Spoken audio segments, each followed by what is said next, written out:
Vol. 2, Chapter 1104, Parliamentary Murder. After the assassination of Congressman Anaconda Farr, Speaker Schiff Palpatine noticed a shift in public opinion that seemed unfavorable to the faction advocating for war.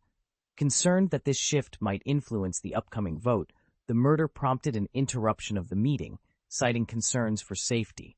Consequently, an investigation team was dispatched to delve into the matter.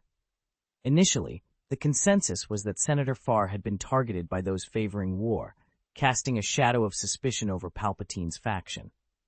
However, the investigation proceeded with unexpected swiftness, and Anaconda Farr's assistant, Lolo Purs, quickly became the prime suspect.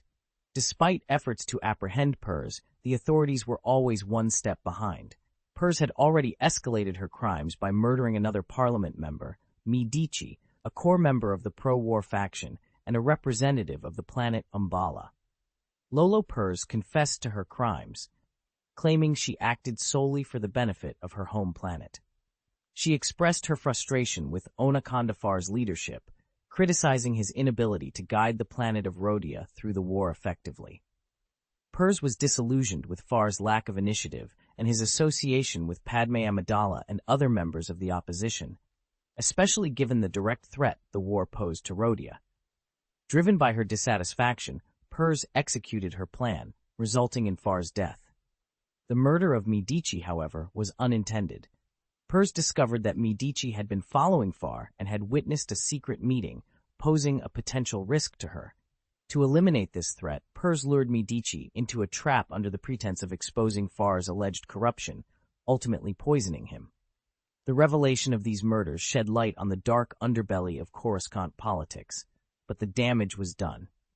The repercussions of these acts could not be undone by the death of the perpetrators. Despite the lack of premeditation, the murders cast a long shadow over the political landscape. In response, Bel Organa and Padme Amidala seized the opportunity to highlight the pressures of war as the driving force behind Purs's actions, while also pointing out that Medici's own scheming led to his demise.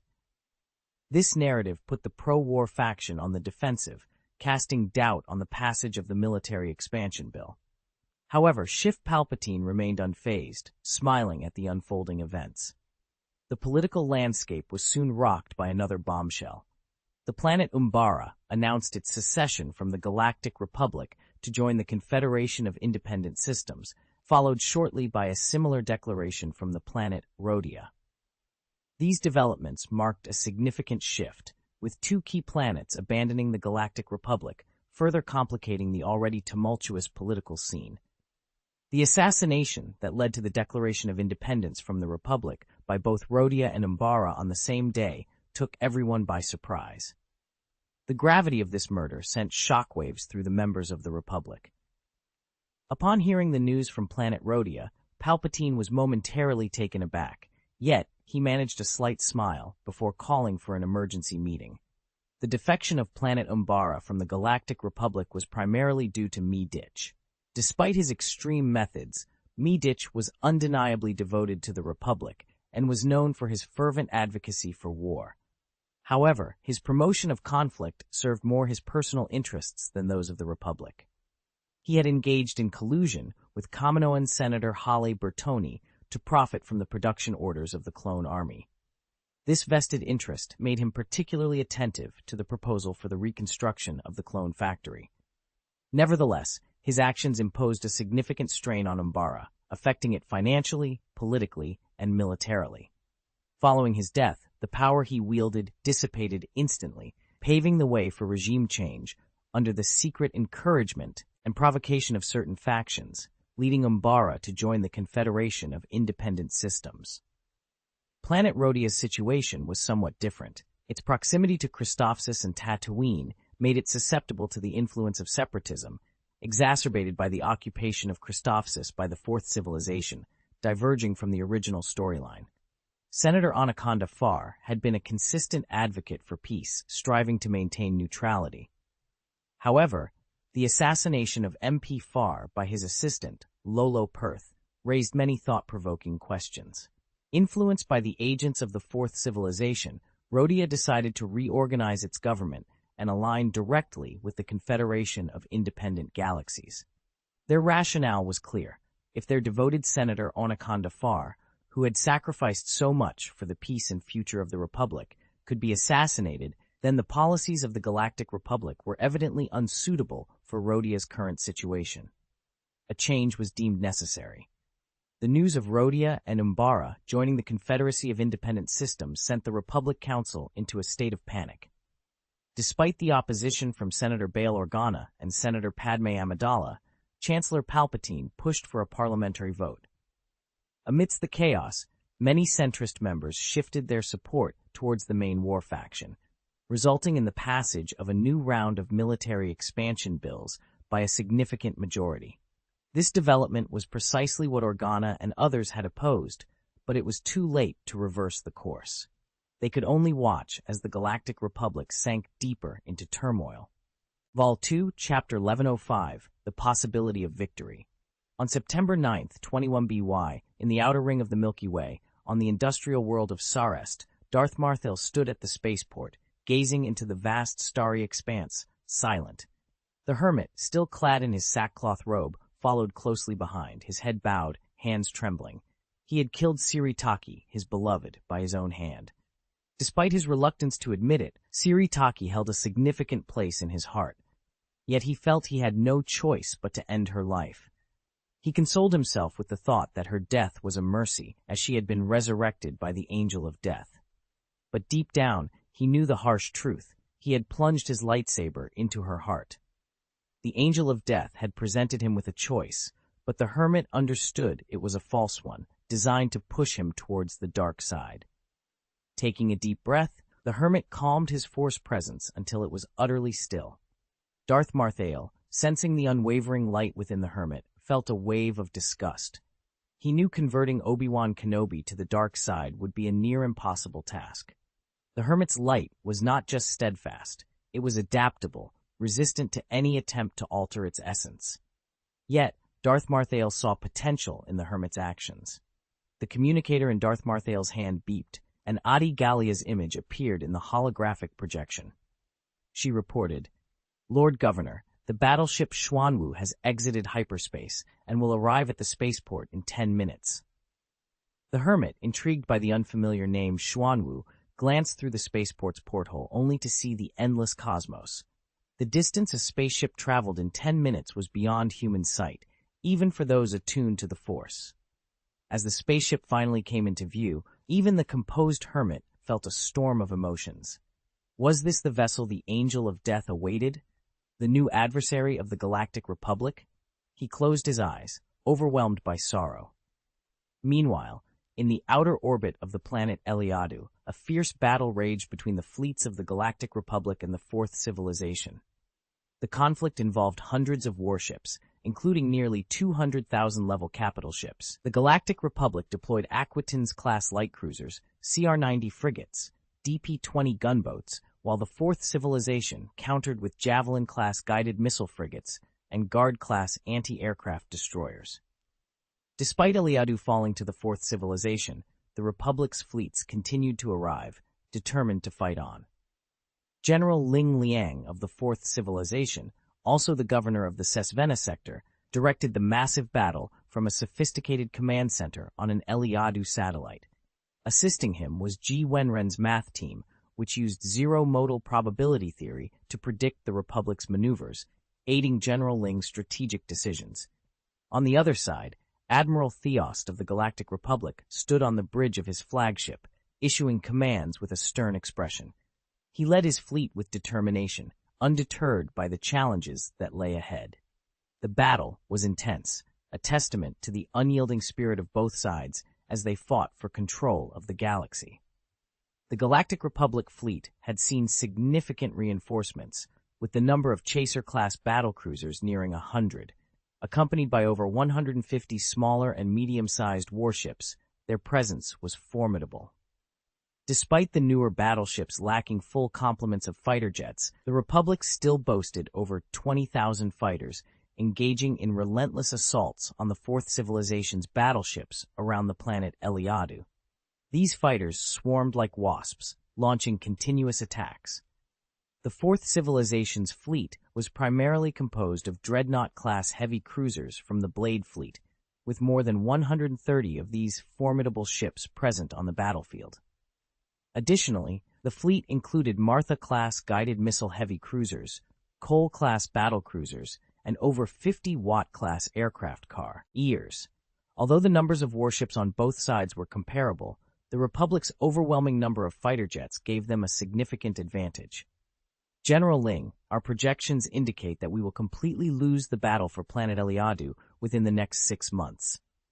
Victory seems almost impossible, a mathematician reported to Ling Liang. Victory will be ours, Ling Liang responded with unwavering calm. Everything is proceeding according to the governor's plan. Meanwhile, on the flagship of the Republic fleet, Admiral Theoster issued orders with determination. Detach 10 Chariot-class warships to bombard the Separatists' interstellar base structure at the planet's equator. Additionally, intensify the bombardment of military targets on the planet's surface. Deploy the Y-wing bombers, he commanded, his fist clenched with resolve. Admiral Theoster, alongside Master Yoda, had previously led an offensive against the Fourth Civilization's model sector. However, the strict adherence to avoiding civilian casualties and refraining from orbital bombardment, as insisted by Master Yoda, had left the Republic fleet at a disadvantage under the strategic prowess of Volgograd Kennedy, the governor of the model sector. The Republic suffered a defeat in the air battle outside the planet Anji. This time, I will reclaim everything we lost in the model sector, Theoster declared, his voice filled with determination. The entire fleet, advance. Our reserves are limitless. Even if it means a collision, I want a Separatist battleship brought down. Under his command, the Republic fleet split into 3 groups. 2 targeted the nearly completed Agonev-class interstellar bases in orbit above Eliadu's south and north poles, while the third, and largest, continued to exert pressure on the Fourth Civilization's main fleet. Theoster wielded his power without restraint, reveling in the conduct of war as he envisioned it, unleashing the full might of their firepower to obliterate the enemy. In the midst of this, an officer from the radar department approached with urgent news. General, the hyperspace sensor has detected large-scale hyperspace fluctuations. Vol 2 Chapter 1106, Eliadu Air Combat, Part 1. Upon receiving the report, Admiral Theoster activated the communication interruption and examined the data on hyperspace fluctuations with a skeptical eye. With a cold, mocking smile, he remarked, "Reinforcements? It seems the Separatists have scraped together a pitiful excuse for an army. Judging by the scale of these hyperspace fluctuations, they've managed to muster about 10 warships." "Should we respond?" inquired a staff officer standing nearby. "Respond? What? By welcoming them? Ha!" Admiral Theoster replied with a hint of sarcasm. "There's no need. The Separatists are finished, utterly defeated. They've been scavenging for too long. The fleet we've just assembled, along with our next wave of reinforcements, far surpasses theirs. In 3 days, 15 chasseurs will arrive, and our warehouses and hangars are brimming with fighter jets, a total of 12,000. Make sure to coordinate carefully. To maximize the number of fighters, these chariots' launch platforms are fully loaded. This demonstrates the might of the Republic, and it's our honor, General." The staff officer saluted, offering a bit of flattery. "As soon as the reinforcements arrive, I'll ensure the fighter jets are deployed efficiently." Admiral Theoster, standing before the holographic star map with his hands clasped behind his back, commanded loudly, "Continue the assault, don't relent. We cannot afford to give the Separatists a moment's respite." "Understood," the staff officer acknowledged. The Galactic Republic fleet pressed on, strategically adjusting its trajectory in relation to the planet Eliadu's orbit. This maneuver kept the fleet in a position to attack the Agonev-class interstellar bases at the planet's poles, while simultaneously disrupting the Separatist fleet's connection with their starbase. The main fleets of both factions engaged in fierce combat near Eliadu's satellite. Despite the Fourth Civilization fleet holding a slight advantage over the Republic's main fleet initially, the overwhelming number of fighter jets aboard the Republic's Chaser-class battlecruisers turned the tide of battle. In the initial exchanges, the Fourth Civilization's fleet, boasting over 130 Dreadnought-class heavy cruisers, Cole-class battlecruisers, Martha-class heavy missile cruisers, and 10 Dunov-class battlecruisers, along with Sova-class aircraft carriers equipped with formidable main guns, inflicted significant damage on the Republic fleet. However, Admiral Theoster's timely strategic shift to focus on fighter jet assaults disrupted the Fourth Civilization fleet's formation, reversing the battle's momentum. The Fourth Civilization's Dreadnought, Martha, and Cole classes, being primarily artillery battleships, lacked sufficient anti-aircraft firepower. To compensate, they incorporated numerous Guard-class light anti-aircraft destroyers and two types of light frigates, Shuttle-class and Man-class, specifically for engaging enemy fighter jets. Additionally, the mass-produced Viking fighters began to match the performance of the Republic's V-19 Torrent and ARC-170 heavy fighters, preventing the Republic's 20,000 fighters from achieving outright dominance. Despite these efforts, the situation remained dire for the Fourth Civilization. Their inability to match the Republic's production capabilities meant that reinforcements continued to tip the balance in the Republic's favor. Meanwhile, the surrounding planets, including Eliadu, Sarester, and Sothrob, ramped up their industrial output to full capacity, providing essential support for the Republic's war effort. On the planet Eliadu, a critical hub for military supplies, the situation was dire. The factories on the planet, although still operational, were running at significantly reduced efficiency. The recent occupation had left the planet's inhabitants in a state of shock and despair. After enduring months of famine, the population had suffered immensely, with billions either dead or injured. The people had little will to work, their spirits crushed by the recent hardships. Moreover, the Republic fleet had been relentless in its bombardment of Eliadu. While their tactics mirrored those of the Fourth Civilization fleet, aiming to minimize unnecessary destruction by using rated safe power for their attacks, the continuous and indiscriminate bombing by thousands of fighter jets had further devastated the already suffering planet. The famine on Eliadu had been somewhat alleviated, but not through an increase in food supply or additional support. Tragically, the population had decreased so drastically, falling from 23 billion at its peak to less than 7 billion, that the issue of food scarcity became less pressing simply because there were far fewer mouths to feed. Amidst this bleak backdrop, the Eliadu satellite played a pivotal role in the ongoing galactic conflict. It was fortified with a planetary shield and bristled with orbital defense systems. The satellite served as a key strategic point, bustling with activity as Fourth Civilization ghost fighters, Vulture robot fighters, Coyote robot bombers, and Viking fighters constantly landed at its hangars and spaceports for maintenance and pilot rotation before launching back into the fray. The Sova-class aircraft carriers, positioned behind the fleet formation, benefited from the satellite's defenses. They focused solely on coordinating fighter combat and command, sparing them from the logistical burden of launching and maintaining the fighter jets. This allowed them to act as a hub for quickly addressing the needs of damaged fighters. The Rookie Hook-class battleships served a similar purpose, also doubling as supply vessels for the fleet, thanks to their modification from cargo ships. In this home defense battle, the fleet was expending missiles at an astonishing rate.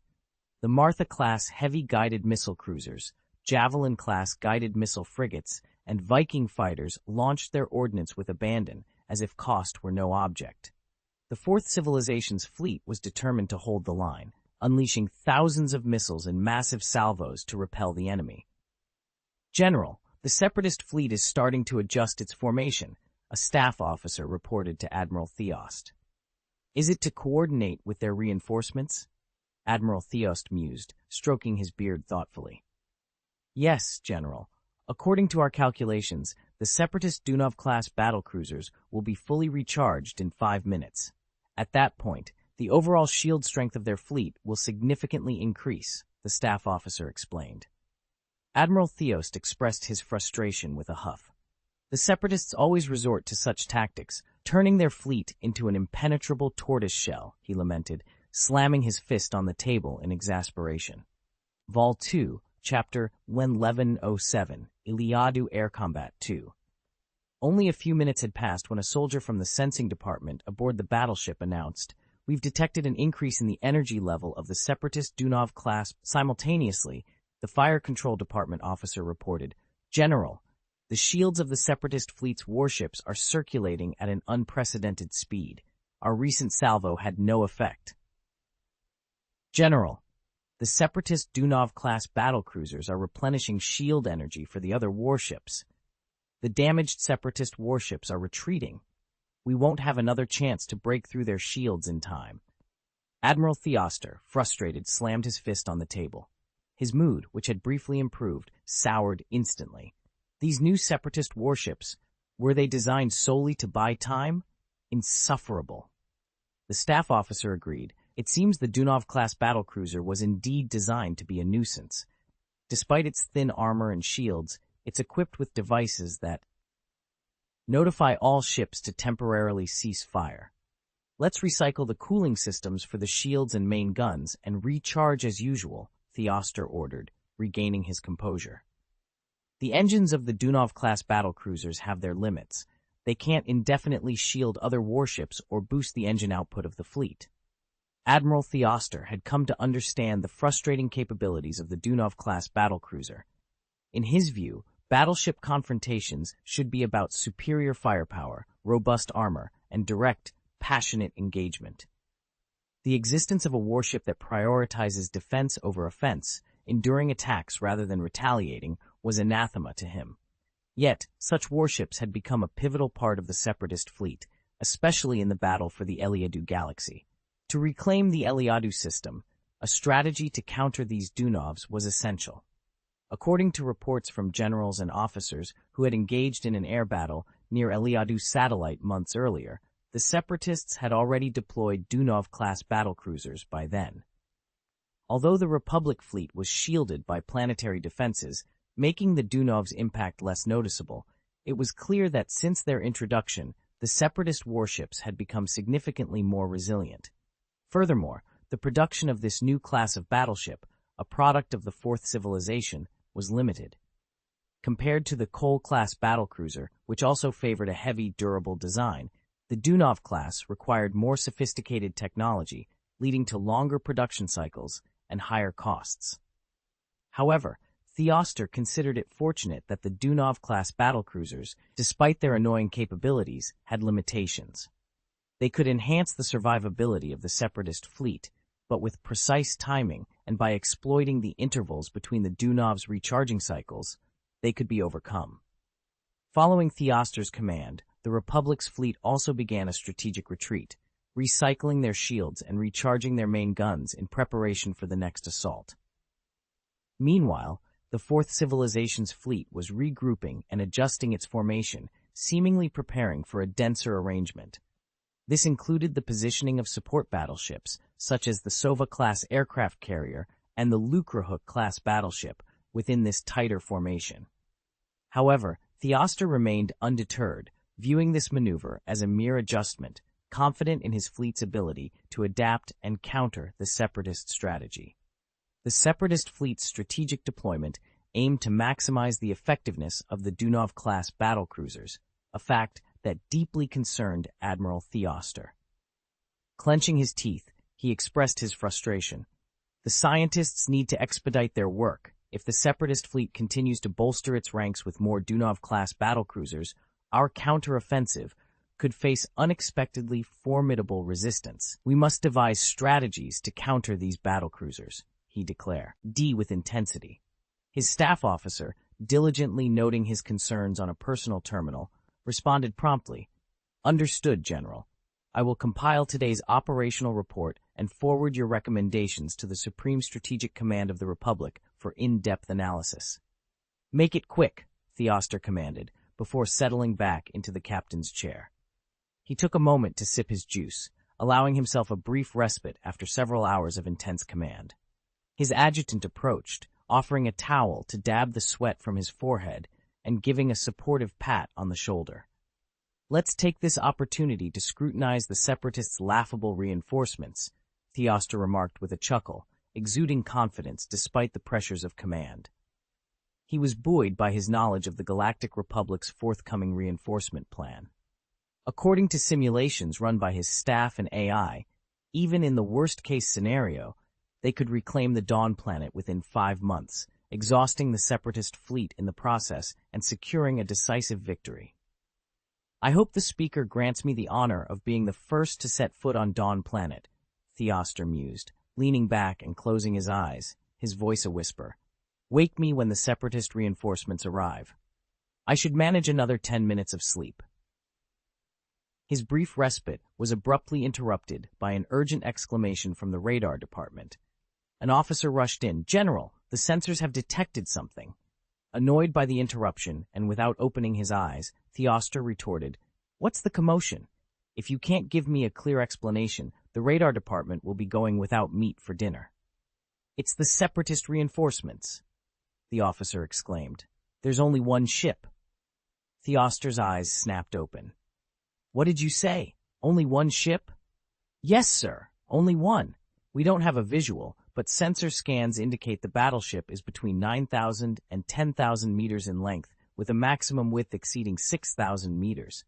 It's a super battleship. Its hyperspace fluctuations are comparable to an entire fleet. Admiral Theoster leaped from his seat and hurried to the screen, the blurry image before him igniting a deep sense of foreboding. Has the Separatist fleet been holding out for this super warship? He pondered aloud. With dimensions surpassing those of the Plague Titan that once devastated the Republic's core, this vessel is a behemoth. Meanwhile, the fleet of the Fourth Civilization had adjusted its formation, arranging its battleships in a circular array with a vacant core at its center, as if in anticipation of a monarch's arrival. Vol 2, Chapter 1108, the Dunov class, a turtle shell, or a super battleship. At this moment, aboard the flagship of the Republic fleet, the senior commanders gathered in the radar department, their eyes fixed on the screen displaying the sensor's projection. The atmosphere was charged with a solemn intensity.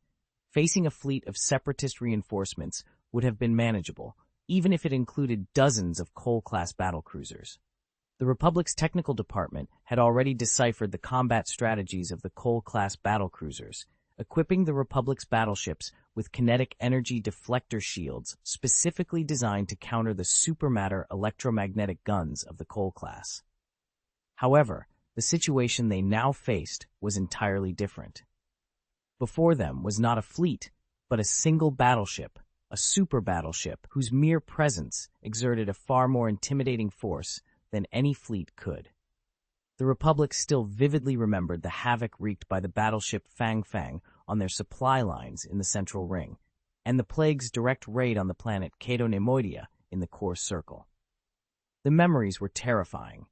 This super battleship, despite its less than 10,000 meters length, shorter than the 14,100-meter Plague, boasted a width of 6,000 meters and a height of more than 1,000 meters.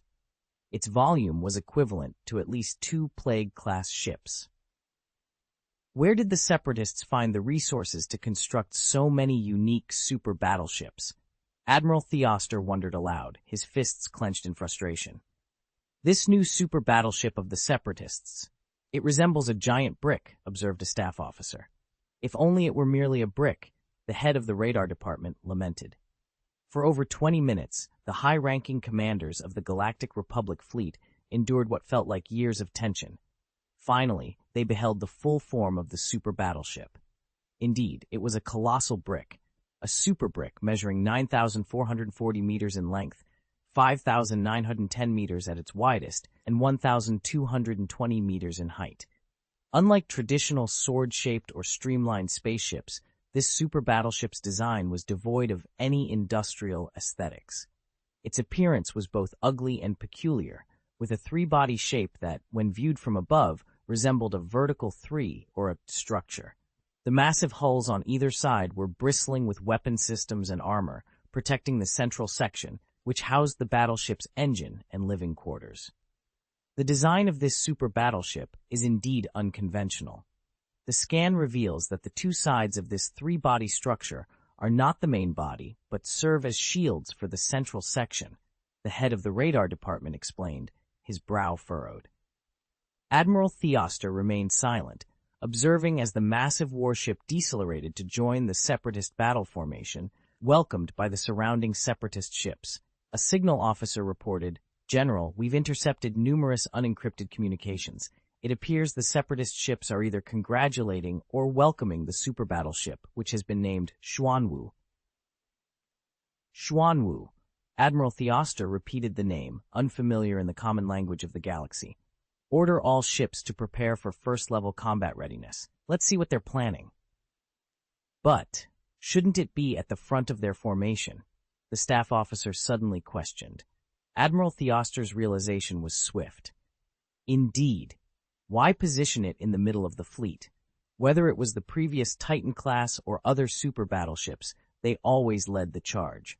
What strategy could they be conceiving with Xuanwu at the heart of their formation? Amidst the strategic discussions, a question arose about the positioning of the Xuanwu, a super battleship larger than any other in the fleet. It was peculiarly stationed in the middle rather than at the forefront, sparking curiosity and speculation among the commanders and generals. A radar operator, breaking protocol, suggested it might be an auxiliary vessel, a notion that silenced the room, indicating the gravity of the thought. Suddenly, the calm was broken by a signal operator. "General, we've received a communication through an unencrypted public channel," he announced. Admiral Theoster, with a stern expression, acknowledged the message. The screen flickered to life, revealing a man draped in a black cloak, his demeanor sinister. "Ha! Admiral Theoster, I appreciate the hospitality you showed me last time in the model sector," the cloaked figure taunted. Admiral Theoster, unfazed by the provocation, retorted, "You're leading your people to their doom. We won't hold back next time." The cloaked man, revealed to be Darth Marthel, responded with a playful smirk. "I've heard your pilots mock our new Dunov-class battlecruisers as mere turtle shells during battles." Theoster, with disdain, replied, "Exactly. You're nothing but cowards hiding behind your shields, barely surviving our onslaught." Darth Marthel chuckled darkly. "You seem to misunderstand the true nature of the turtle shell. Prepare yourselves. The counterattack begins now." With those ominous words, he ended the communication. Admiral Theoster, visibly irritated, commanded, "Prepare for battle. Raise the shields, charge the main guns, and spread out the formation. We must uncover whatever secret this super battleship hides." On board the Xuanwu Titan, Darth Marthel stood at the heart of the vast bridge, flanked by the former Jedi Master Adi Gallia and a hermit. The hermit appeared uneasy, his face pale. He had witnessed the Titan's capabilities during trial runs and knew the Republic fleet stood little chance, especially spread out. If they scatter, they lose any advantage. Yet, if even one escapes, it's a victory of sorts. But how many will return? He pondered silently. Darth Marthel issued his commands with cold precision. Activate the group shield system. Begin charging the destruction matrix. Engines to maximum output. We advance as one. The hermit, overwhelmed by the impending destruction, closed his eyes in despair. Attachment 1 of the Easter egg chapter, the Ankron-class Titan battleship. Admiral Theost inquired of the radar department's head, "What are the scan results? Is there anything unique about this super battleship?" "The scan is complete, and we've gathered all the available data. Beyond its immense size, this warship's energy system is notably distinct. It possesses 3 independent energy systems, each located within one of its 3 hulls," the director of the radar department explained, activating the screen to display the Xuanwu Titan battleship from 3 angles. He pointed to the holographic projection and elaborated, "The energy signature from the central hull indicates a standard energy system responsible for powering the entire ship, including engine propulsion. However, the issue arises with the ship's lateral hulls. If these hulls are merely for weapon platform installation, it represents a significant waste of space and is utterly unnecessary. Moreover, there's no justification for a separate energy system in the center of each lateral hull." A technician from the engineering department chimed in. "What could possibly require its own energy system, and is so massive that it necessitates installation within an individual hull? Consider this. Even the separate lateral hulls are 9,000 meters in length, over 1,200 meters in height, and nearly 3,400 meters in thickness. What could occupy such an enormous volume? This brings to mind the electromagnetic pulse cannons mounted on the sides of the battleship Fang," Admiral Theost mused.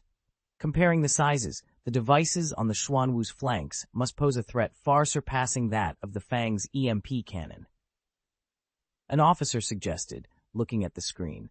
The lateral hulls seemed to function like protective walls, encircling the central hull to safeguard it. Could it be electronic interference? Speculated the head of the radar department, furrowing his brow. However, his speculation was cut short as he exclaimed in shock. The sensors are reacting.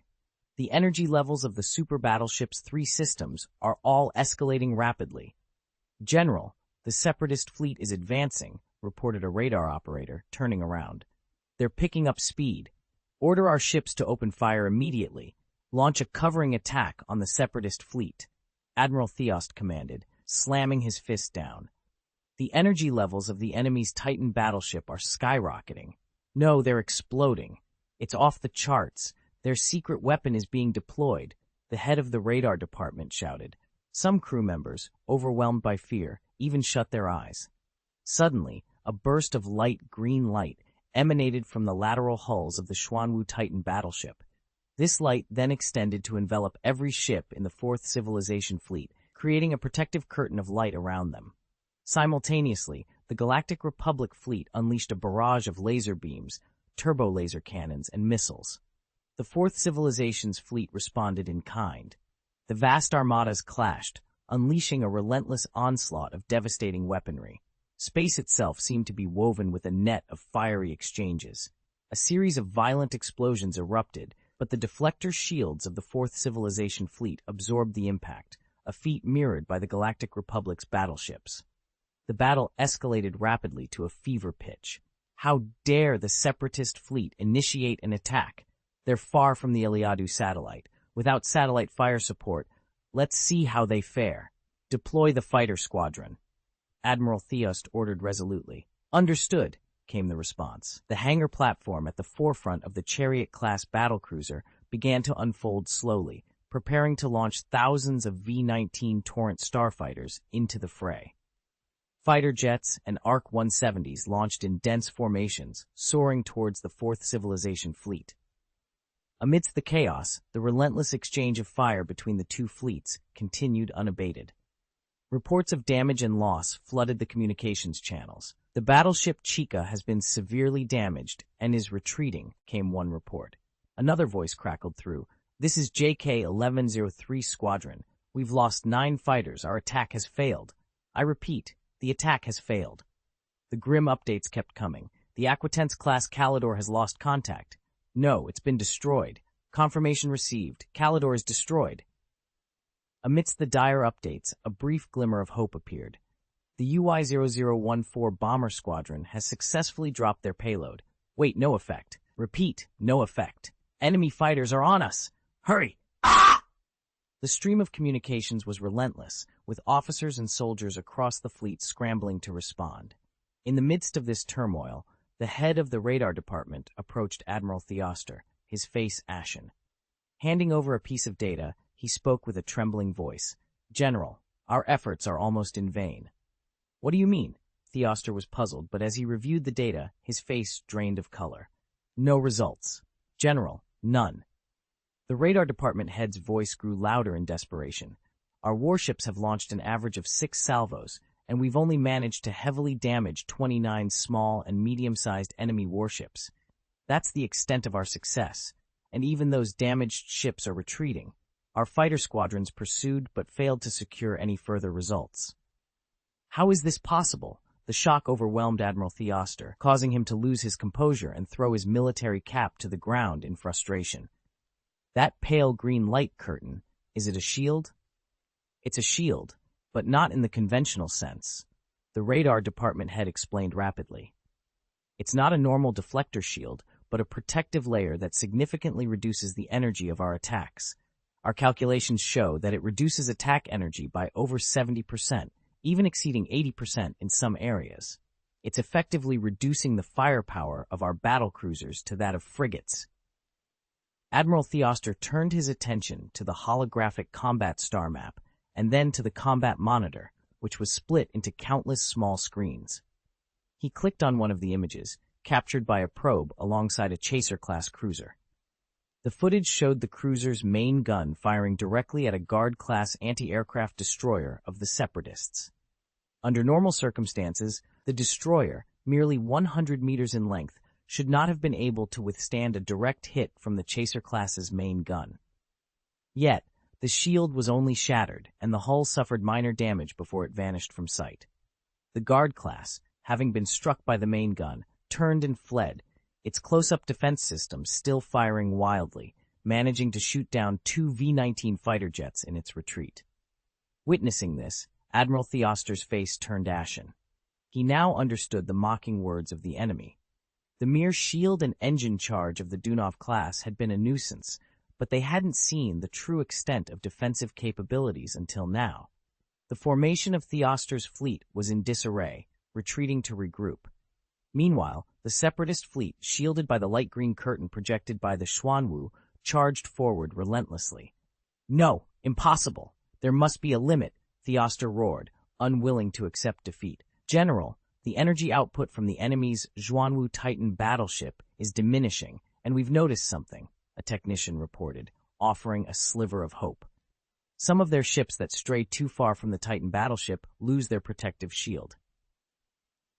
Holding on to this new information, Admiral Theoster knew they had to quickly devise a strategy to exploit this weakness before it was too late. Volume 2, Chapter 1110, Aliadu Air Combat 3. Admiral Theoster spoke in a grave tone. "Are range and time the Achilles heel of the Titan battleship Xuanwu?" A staff officer responded. "It's no wonder they've arranged their fleet in such a tight formation. They aim to ensure as many of their warships as possible are shielded by the Xuanwu's protection. Indeed, if our fleet spreads out too much, we'll struggle to focus our firepower effectively. Without concentrated firepower, destroying even a single one of their Titan ships under the cover of their warships becomes a formidable challenge," another officer added. At that moment, sensors on the Republic battleship detected 4 Dunov-class battlecruisers moving to assist the Xuanwu, evidently recharging it. "General, the cooldown and recycling time of the group shield device on the Xuanwu Titan battleship is unknown, but I believe we should seize the opportunity to strike back while we still have the capability to inflict damage on the Separatist battleship," the adjutant suggested. Without hesitation, Theoster commanded, "Inform all ships to immediately reorganize the formation and launch a counterattack." Admiral Theoster, observing the holographic projection of the battlefield, his expression darkened. "Do these Separatists really think they can pursue us now? If so, they have only themselves to blame." This realization spurred him to act on the suggestion of a counterattack. As the battle progressed, the Separatist fleet's formation began to disperse. Initially, the Galactic Republic fleet was in a loose formation, but as the battle raged on, the Separatist battleships, shielded by the Xuanwu, aggressively pursued and inadvertently stretched their formation thin. Separatist commander Ling Liang, Theoster mused, "With Severance Tan transferred, they've left this relatively unknown general, the so-called dead angel of separatism, in charge. What could be their strategy?" Following Theoster's order, the previously beleaguered Galactic Republic fleet found new vigor. They noticed the once aggressive Separatist fleet had become more cautious, with many battleships recycling their shields. Theoster, far from being a mediocre leader, seized the moment to counterattack. Under his direction, the scattered Republic fleet swiftly reorganized, transforming into a series of sharp blades that pierced through the Separatist fleet's formation. Meanwhile, aboard the Titan battleship Xuanwu, Darth Marthael observed the unfolding battle. Ling Liang has performed admirably. Her tactics have synergized well with the Xuanwu. "Lord Governor, the interference matrix system is fully charged," a technician reported, bowing. "Have the Xuanwu advance, then follow my command to activate the interference matrix," Darth Marthael ordered, his voice icy. On the battlefield, the imposing form of the Xuanwu Titan battleship accelerated, quickly taking the lead against the Fourth Civilization fleet formation. Its massive size drew the concentrated fire of the Republic fleet's battleships. Unfazed, the Xuanwu returned fire with full force. Its main armament consisted of 8 pulse laser cannons, identical to those used by the Agonev-class interstellar bases, mounted at its forefront. The hulls on both sides of the Xuanwu Titan battleship, if viewed as a cuboid, each corner was equipped with one of the 8 main guns. Despite the pulse laser cannon turrets being compact and highly maneuverable, this design limited the battleship's ability to unleash its full firepower from any given position. However, this setup also effectively minimized the issue of blind spots in its firepower coverage, a critical advantage for the uniquely shaped Titan battleship. In addition to its main armament, the Xuanwu was outfitted with numerous point defense turrets and vertical missile launch systems, primarily positioned along the sides of the hull. The central section housed only a few point defense turrets to cover any potential gaps in its defensive capabilities. This configuration, as noted by a staff officer of the Galactic Republic, bore a striking resemblance to a fortress, with the sides serving as protective walls and the majority of the weaponry mounted upon them. Despite this, the Xuanwu's firepower was formidable, holding its ground against the combined assault of over 20 Chaser-class and Aquitens-class ships. Admiral Theoster, puzzled by the enemy's tactics, wondered aloud, "What are they attempting? A display of strength, or are they testing their battleship's capabilities?" "General, the enemy Titan battleship is charging its weapons again," a sensor operator announced urgently. "A group shield again? Given their current formation, they can only shield a third of their fleet at best," Theoster mused, momentarily uncertain of the best course of action. However, his hesitation was cut short as the Xuanwu showed no signs of stopping its advance. Suddenly, a deep, resonating sound filled their earphones and speakers, akin to a whistle pitch shifted several octaves lower. The sound persisted for about 30 seconds, prompting many to remove their headphones in discomfort. "Is this a sonic attack or some form of communication jamming? Address it immediately," Theoster commanded, covering one ear. However, it was quickly realized that the sound was accompanied by widespread electronic disturbances. "No, it's electromagnetic interference," the chief engineer reported urgently. "Our countermeasures are in effect. System efficiency has dropped by approximately 9%, but it's within manageable limits. I believe we've countered the interference," the engineer added, offering a brief moment of relief. But before Theoster could fully process this information, another urgent report came from the battleship's power department. "General, there's an unidentified malfunction in our reactor. Engine output has decreased by 10%. The charging rate for the turbo laser cannons has dropped," added the fire control department. "Wait. Halt. General, half of our turrets are unable to charge. An all-encompassing interference?" Theoster realized the enemy's strategy. "All units, retreat, exit the gravitational pull of planet Eliadu, regroup and await reinforcements." As the situation deteriorated, reports flooded in. "General, the Separatist fleet is launching another assault.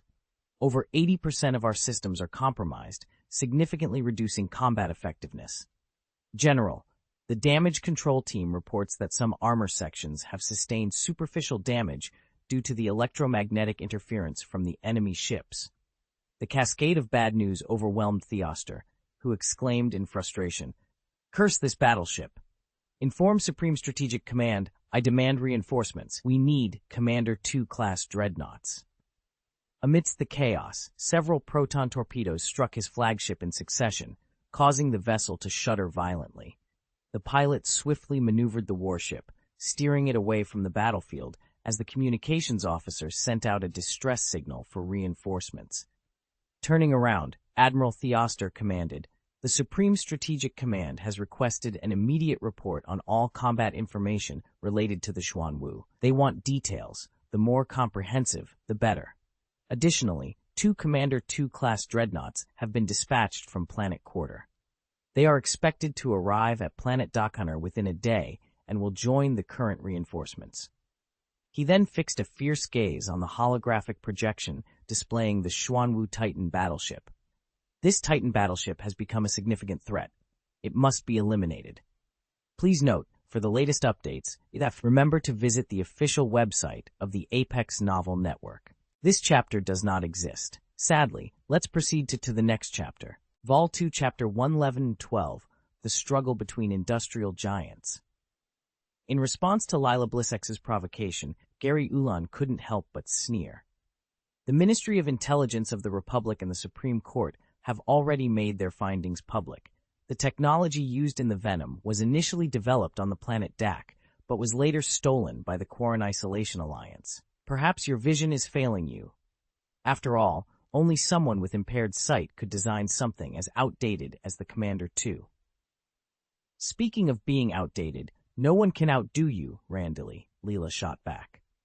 The room was suddenly filled with tension as Palpatine slammed his hand down on the table, visibly angered by the petty squabble that had erupted during what was supposed to be a technical discussion. Enough! We are facing a common enemy, and yet here you are, bickering among yourselves. His sharp gaze fixed on Gary Ulan. And you, Randilly, this is a professional meeting, not a playground for your provocations. His use of Gary's surname underscored the seriousness of his rebuke. Gary had anticipated that attending this meeting as a representative of Randilly Star Drive would not be pleasant. He had been reluctant to come, but his father, Bangira Ulan, had insisted, leaving Gary to navigate the ensuing mess. Internally, Gary cursed his father's manipulative tactics, though he dared not voice these thoughts aloud. Lila Blissix, feeling somewhat vindicated by Palpatine's stern words to Gary, continued, I must concede that when compared to the advanced technology of the Titan-class battleships, our mass-produced ships struggle to compete. The performance enhancements of the Xuanwu alone make it a formidable opponent, far surpassing the capabilities of the Commander 2. However, she then shifted her stance, but the reason I advocate for deploying the two newly completed Commander 2-class ships. Gary, unable to resist, let out a derisive snort, only to receive a sharp glare from Palpatine, prompting him to straighten up and feign disinterest. Gary's behavior was a testament to the influence of Tang Xiao, whom he had met on a few occasions. Tang Xiao's unorthodox approach had left a lasting impression on Gary, who now found himself mimicking those tactics in his interactions with Lila Blissix. Given that Randilly Star Drive had already been marginalized, Gary saw no reason to maintain pretenses, especially against Quat, their rival. The decision to deploy the Commander 2 dreadnoughts against the Titan battleship Xuanwu was not solely Quat's. It was a move pressured by both Randilly and Corellia. This context made Lila's claim that the deployment was her initiative particularly amusing to Gary. Lila, struggling to contain her frustration, left faint marks on the natural wood of the conference table with her fingernails. She pressed on.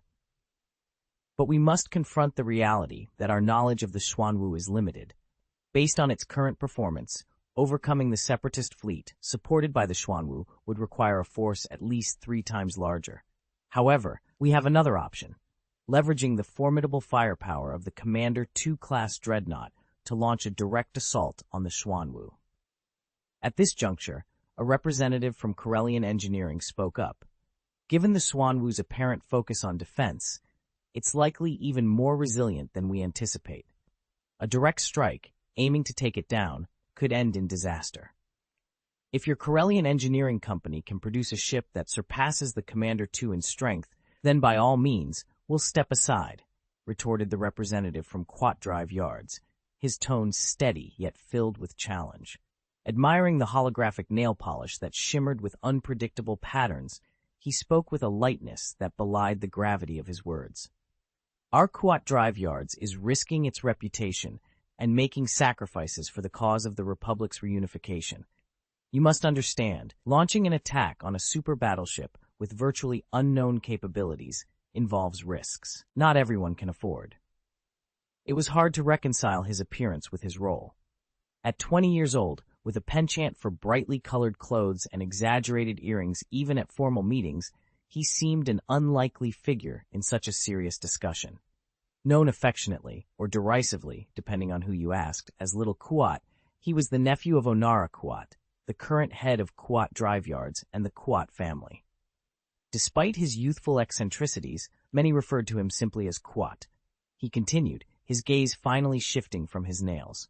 Sacrificing 2 Commander 2 ships might enable us to destroy the Xuanwu, or at the very least, gather enough data for a targeted assault later on. Once the Eclipse is operational and leaves the Quarter-Star Ring, it will mark the end of separatism. Little Quat's eyes met Gary Ulan's with a cold intensity. It's just 2 dreadnoughts. We Quat, Can't afford it. Unlike others who would be devastated by the loss of a single-blade fleet. Gary Yulan snorted dismissively, turning away. Let me be clear, Your Excellency, Little Kuat said, his tone now serious. Separatism has almost certainly acquired a legacy with a complete technological system, whether from an extragalactic galaxy or a lost civilization. This legacy boasts a technological level far beyond our current capabilities. Despite his flamboyant manner and sharp tongue, his analysis was incisive. The Commander 2 was always meant to be a stopgap, designed to counter threats like Fang and Plague. Its system was adequate for those purposes, but this is a different challenge. I'm not optimistic about the Commander 2 class's chances. Our real trump card is the Eclipse class. Palpatine nodded in agreement. The lost legacy is indeed a significant concern. However, our immediate threat is the Xuanwu. Without defeating it, we cannot hope to retake the Ariadne galaxy, and the western border of the Milky Way will remain in turmoil. Once the Separatists are defeated, the truth about their legacy will emerge. Attachment 1 of the Easter egg chapter. In the era of the future empire, Little Kuat ascended to become the supreme leader of Kuat Drive Yards.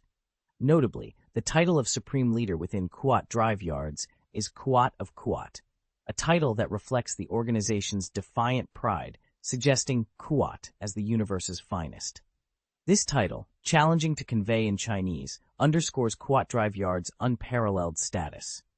From the end of the Galactic Republic through the Galactic Empire, the New Republic, and even into the era of the First Order and Final Order, Kuat Drive Yards remained a constant, the galaxy's premier warship manufacturer and an industrial titan. Their enduring success can be attributed to their strategic alliances and unwavering loyalty to the galaxy's reigning powers. On September 12, 21 BBY, in the outer orbit of Terrastra, a gas giant planet in the Iliadu galaxy, a brilliant light pierced the darkness. This light emanated from the supermaterial electromagnetic cannon of a Cole-class battlecruiser. As the 50-meter caliber cannon fired, a Galactic Republic Chaser-class battlecruiser sustained severe damage. Its shields flickered under the onslaught before finally giving way. From thousands of kilometers away, a fleet of Javelin-class guided missile frigates launched a devastating missile barrage at the beleaguered Chaser class. As hundreds of missiles arced through space, a squadron of Republic fighters darted into the fray, their blaster cannons blazing as they intercepted one missile after another. When the missiles entered close range, the Chaser class's point defense guns joined the battle, creating a dazzling web of laser fire and energy beams that detonated many of the incoming projectiles. However, some missiles, including a few medium and large ones equipped with shield generators, managed to penetrate the defenses. Explosions rocked the battleship, tearing open a gaping hole in the front-end hangar platform. The vacuum of space instantly claimed the fighter jets, pilots, and ground crew stationed there, pulling them into the void along with the flames from the explosion, making it appear as though the Chaser class itself was exhaling fire. Panic ensued on the bridge. "Quick! Swerve! Get out of the fight!" the captain of the Chaser class barked. The helmsman, recovering from the initial shock, scrambled back to his console, only to find the navigation systems offline and the sensors destroyed, displaying nothing but static. "Then control it visually," the captain demanded, his voice thundering across the bridge. The helmsman, overwhelmed by the vastness of space visible through the porthole, felt utterly lost. In the vast expanse of a cosmic battlefield, distances between warships ranged from several to dozens of kilometers, rendering even a 1,000-meter behemoth to a mere speck. Visual navigation under such circumstances seemed an impossible task. "Regardless, we must escape," the captain insisted, his voice laced with desperation. At that moment, a squadron of Vulture droid fighters swooped in, unleashing proton torpedoes despite the battleship's frantic defensive fire. The torpedoes exploded against the battleship's armor, emitting pale blue clouds. Fortunately, the torpedo's yield was relatively low, sparing the battleship from immediate destruction. The helmsman, driven by sheer will, randomly maneuvered the battleship while pushing the engines to their limits, desperately trying to accelerate away from danger. Meanwhile, the damage control teams worked feverishly to repair the warship's critical systems. The resilience of the Quat Power Dock's engineering was on full display as the battleship, against all odds, began to stabilize and prepare for withdrawal from the battlefield. The captain, finally allowing himself a moment of relief, inquired, "Has communication been restored? Contact our fighter squadron. Inform them that our hangar has been destroyed and instruct them to find a nearby battleship for landing and regrouping." "Understood," came the response. As the surrounding artillery fire dwindled, a sense of safety enveloped the battleship. The captain, his nerves slightly calmed, took out a handkerchief and wiped the sweat from his brow, a gesture that spoke volumes of the ordeal they had just endured. The controller, nursing a forehead injury from a recent fall caused by an explosion, wiped the blood from his eyes. Through the porthole, he noticed a black spot against the dark cosmic backdrop. Before he could fully discern what it was, the spot rapidly enlarged, revealing an immense figure that soon filled the entire view. Paralyzed with fear, he barely whispered, "Yes, Xuan Wu." In space, visual navigation is impractical due to the vast distances involved. Even a colossal ship like the Xuan Wu, measuring 9,440 meters in length, 5,910 meters in width, and 1,220 meters in height, could close in on another vessel within seconds once it became visible. Portholes on warships are typically meant to enhance the crew's environment, offering scenic views when docked in orbit around celestial bodies, helping to alleviate the stress of battle. However, such amenities were of no use in the current predicament. The Xuanwu had already overtaken the smaller Chaser-class cruiser. The sheer size of the Xuanwu made the Chaser class seem minuscule in comparison, like a dog standing before an elephant. The captain of the cruiser turned pale, realizing too late that he had steered in the wrong direction. Seemingly deliberate, the Xuanwu hadn't fired until now. Its pulsed laser main cannon unleashed a powerful orange-yellow beam, slicing through the Chaser class from end to end. Without its shields, the cruiser's hull began to burn and melt, leaving a gaping, scorched trench. The structure of the Chaser class started to disintegrate under the cannon's force, splitting in two along the trench. The Xuanwu, not yet satisfied, adjusted its course to run directly over the crippled cruiser. The sensors displayed the Chaser class being crushed under the Xuanwu's immense weight, its battered hull rolling, shattering, and disintegrating into a wide spread of debris. On the bridge of the Xuanwu, the hermit watched the destruction with a mix of rage and sorrow, his face flushed with anger, fists clenched, body trembling. He glanced at Darth Marthael, who sat imposingly in the captain's seat, took a deep breath, and closed his eyes. This act of aggression was intentional, commanded by the fallen angel himself, who had ordered the Xuanwu to collide with the doomed Chaser class without firing upon it first. Das Masse, bursting into laughter, stood from his seat and clapped the hermit on the shoulder. "I leave you with a parting gift. Do you like it?" he asked, amusement in his voice. The hermit remained silent as the bridge door opened, and Ling Liang, the 4th Civilization Army Admiral and Governor of the Sesvena sector, entered with her aides. She bowed deeply to Darth Marthael. "Lord Dead Angel, as you instructed, I am prepared to transfer command to the Xuanwu.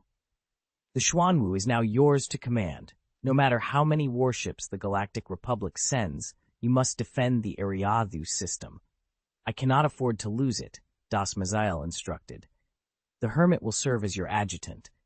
Darth Lilim is preparing a new weapon that will arrive shortly. With their assistance, you will be unstoppable." Please note, this narrative is hosted on the Apex Novel Network, the premier site for the latest updates in our expansive collection. Vol 2, Chapter 11114, Lost and Confused. After Darth Maser departed from the bridge, Ling Liang offered a military salute to the hermit and said with precision, "Mr. Hermit, we are grateful for your assistance in the times to come." The hermit merely nodded in response, his attention fixed on another screen. This screen displayed sensor data, showing a drone's footage of significant damage to the Xuanwu's bow from a recent impact. The Xuanwu had not activated its bow shield during the collision, seeking instead to experience the tactile feedback of the crash, the grating sound of metal on metal, and the distress of Republic warships being crushed. This reckless behavior was undoubtedly a directive from the fallen angel, a Sith Lord with no regard for morality, only his ambitions and desires. The hermit's attention was suddenly captured by a change on the screen. The damage to the Xuanwu's bow was visibly repairing itself at an astonishing rate. The area, initially shattered in the collision and mixed with the debris of a chaser-class ship, was now rapidly reassembling and healing. In less than a minute, it was as if the damage had never occurred. "Oh, Mr. Hermit, you're observing the repair," Ling Liang remarked, noticing his interest.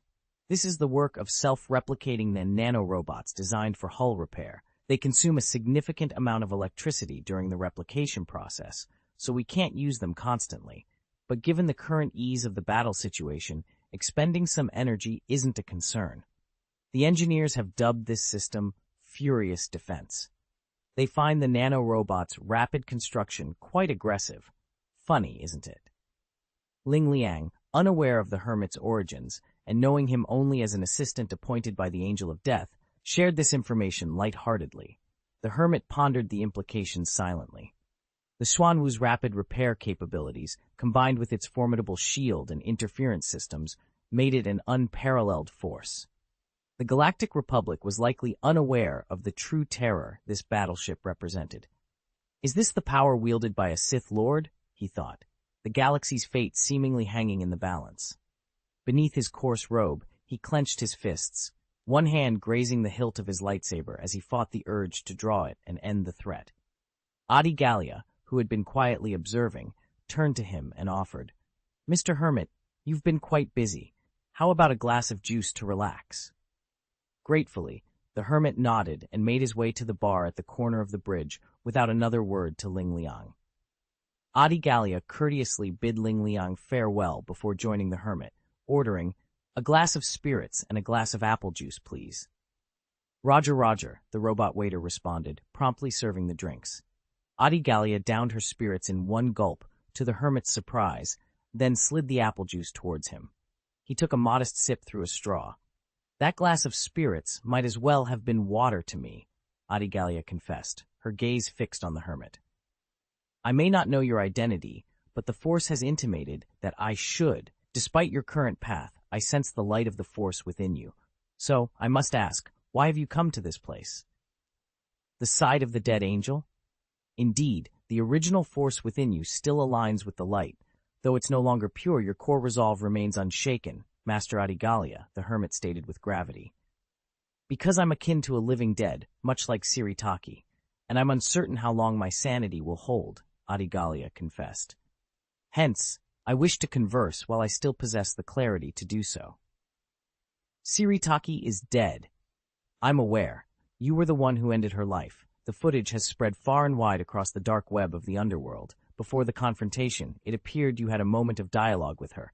Were you acquainted?" Adi Gallia then shook his head, a bitter smile on his lips. "Ah, yes, of course, you knew her. You hail from the Jedi Order, after all," she sighed. "I perished in the Battle of Terminus, vanquished by the fallen angel. He then resurrected me, and in this new existence, I found myself incapable of resisting his will, bound to serve him. Yet, those resurrected by the dead angel gradually succumbed to madness, transforming into true walking dead. I've been clinging to my Force for sustenance, but its efficacy is waning." "Resurrection. Such a power truly exists?" The hermit expressed his astonishment. "Indeed. I've witnessed Masters Green Beatty and Aiden Ward devolve into mindless automatons, only to be dispatched to the battlefields of Marathar to meet their demise." Adi Gallia lamented. "This is the dead angel's sinister gift, the manipulation of life itself. He possesses the ability to heal, to revive the deceased, and conversely, to snatch away life with ease." Requesting a glass of potent liquor from the robot waiter, Adi Gallia took a deep gulp before continuing. "What terrifies me most is the dead angel's burgeoning strength, growing darker by the day. Even in the short span since our first encounter, less than half a year ago, his temperament has drastically shifted. He's become more volatile and merciless, a stark contrast to his earlier restraint." "Oh? Is this shift attributed to a newfound cruelty?" the hermit inquired. "It's because it's become pointless," Adi Gallia clarified with a glance. "The dead angel has always been purpose-driven, seldom engaging in needless acts. However, recently, his actions have increasingly been driven by a desire to unleash his inner darkness and violence." This is my greatest concern, his potential inability to rein in the escalating power of his dark side. With the power the dead angel currently wields, losing control would spell disaster for the entire galaxy. Is that why you've chosen to remain by his side? The hermit probed. No, my decision to stay is driven by Coruscant, Adigalia revealed. The Angel of Death unveiled the galaxy's obscured facet to me, the hidden darkness beneath the facade. I've seen the profound corruption that Coruscant cannot eradicate. Mr. Hermit, the Galactic Republic has long been infiltrated by darkness. This is due to another Sith Lord, Darth Sidious, who is none other than the Speaker of the Galactic Council, Shiv Palpatine. The Hermit disclosed slowly. Please remember this book's first domain name. The fastest update website of Apex Novel Network mobile version, Volume 2, Chapter 11115, Fall into Darkness. Adigalia's hand, holding a wineglass, trembled slightly before she set it down gently. She then said to the robot waiter, "Give me another glass of spirits." "Roger, Roger," the robot waiter complied, refilling her glass. After taking a sip, Adigalia put down the glass and mused, "It's really a shocking revelation. But why am I not surprised? Heh." She laughed bitterly. "Indeed, when I think about it, only he could plunge the galaxy, this galactic republic, into such chaos. But not entirely." She continued, "How much of the Galactic Republic's current state is due to the machinations of the Sith Lord behind the scenes?" "I don't know," the hermit replied. "Don't know or can't say?" Adigalia pressed. "Is it because revealing it would shatter the convictions in my heart?" "This is not a matter for the Jedi Order to ponder," the hermit stated solemnly. Adigalia shook her head and asked, "What brought you here to seek the Angel of Death? Did Master Yoda send you?" "I came of my own accord," the hermit answered. "I seek the truth." "The path is clear. Head straight to Coruscant," Adigalia reasoned. "With the Angel of Death?" she questioned. "Don't you think Darth Sidious, who sits comfortably in Coruscant, deceiving us all and the entire galaxy, deserves to be utterly destroyed? More so than the Angel of Death, who merely rises in a corner of the galaxy." Adigalia's voice grew more intense. In a fit of anger, she swept the glass to the ground, shattering it, then turned to face the hermit. "Shiv Palpatine. Is he Darth Sidious? He's the cursed one. We trusted him, entrusted him with the future of the Republic. Our lives. We fought for him on the battlefield while he plotted to divide the Galactic Republic." "Your state is not quite right, Master Gallia. Please, go back and rest," the hermit suggested urgently. "So destroy it," Adigalia whispered. "What?" the hermit asked, confused. "Destroy them all. The Galactic Republic, the Sith Lord, and the Jedi Order. Let them all perish for me." Adigalia's voice suddenly rose to a crazed shout, drawing the attention of officers on the bridge. "Master Gallia, you need to calm down," the hermit implored, reaching out to her, but hesitating as he sensed the powerful dark aura emanating from her. Her once bright force presence was darkening by the moment. "Master Gallia, no, no!" The hermit stepped back, then forward again, attempting to reach her, only to be blocked by a figure. Not just one, but 8 destroyer robots had quickly rolled in, extending their bodies, aiming their double-barreled blasters, and deploying shields to encircle Adigalia. Following them, more than 20 B-2 super battle droids entered in 2 squads through a side door, their blasters aimed forward, barrels pointed ominously. This was the bridge of the Xuanwu Titan battleship, where security was paramount, yet Adigalia stood still, her body radiating an expanding, terrifying dark side force. She had succumbed to the dark side. Her once steadfast heart, upon learning the true identity of Darth Sidious, had completely fallen. The hermit was filled with regret. He had thought Adigalia was prepared, but he hadn't anticipated her immediate fall to the dark side upon hearing the truth. At that moment, Ling Liang approached from the command center, flanked by a contingent of robots. He looked at Adigalia, then at the hermit, and asked, "What did you tell her, Mr. Hermit?" "Perhaps I revealed something she was not ready to hear," the hermit replied, his voice tinged with loneliness and regret. Ling Liang offered a slight smile. "I just received a message from Lord Dead Angel. He wanted to express his gratitude. Because of you, he achieved something in half a year that he hadn't managed before. You've led Master Adigalia to fall into darkness. Do it. Embrace the dark side." The hermit's voice trembled with uncertainty. "Is this his plan?" he pondered aloud. I'm fine. Let the robot stand down, Adigalia announced suddenly, her tone firm yet weary. I need to visit the infirmary for a checkup. The ominous aura of the dark side that had enveloped her began to wane, and a semblance of calm returned to the room. As a member of the Jedi Order's Supreme Council, her potential fall to the dark side signified not only a personal tragedy, but also the risk of her already formidable Force abilities becoming corrupted and even more dangerous. The 8 destroyer robots that had been surrounding the B-2 super battle droids retracted their right arms to their chests. However, they did not stow away their weapons and shields, but merely cleared a path for exit. Before departing, Adigalia cast a meaningful glance at the hermit and said, "You shouldn't feel guilty. This isn't your fault. This was my choice. I've always been caught in the struggle between light and darkness. Now, I must thank you. You've helped me clarify my purpose." She then bowed respectfully to the hermit. "We will have ample opportunity to collaborate in the future. I look forward to your guidance, Mr. Hermit." As the robotic guards withdrew, Ling Liang turned to the hermit and reported, "While you were engaged in conversation, the Republic's fleet ceased their resistance and began to scatter in retreat." "How much of the Republic's fleet remains?" the hermit inquired, taking a deep breath to steady himself. "Less than half of the fleet survives. The smaller warships have been nearly annihilated, with only 57 Chaser-class cruisers remaining," Ling Liang responded. "Though the Xuanwu's defensive capabilities are unmatched, our firepower is, regrettably, insufficient." "So many warships, yet they scatter and flee?" The hermit furrowed his brow in thought. If their fighting spirit hadn't completely broken, there's only one explanation. They're conserving their strength, possibly to mount a more formidable counterattack upon the arrival of reinforcements, Ling Liang suggested calmly. "Master Adigalia is currently indisposed, and she may require your assistance when that time comes, Mr. Hermit. When the Galactic Republic's fleet launches their next invasion, I will lead the defense myself," the hermit declared with resolve. "Thank you," Ling Liang acknowledged with a nod, then turned to occupy the captain's seat. Before them, the holographic star map displayed the aftermath of the battle.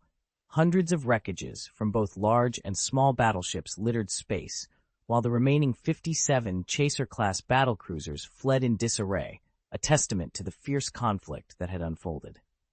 Vol 2, Chapter 116, The Air Battle of Eliadu 5.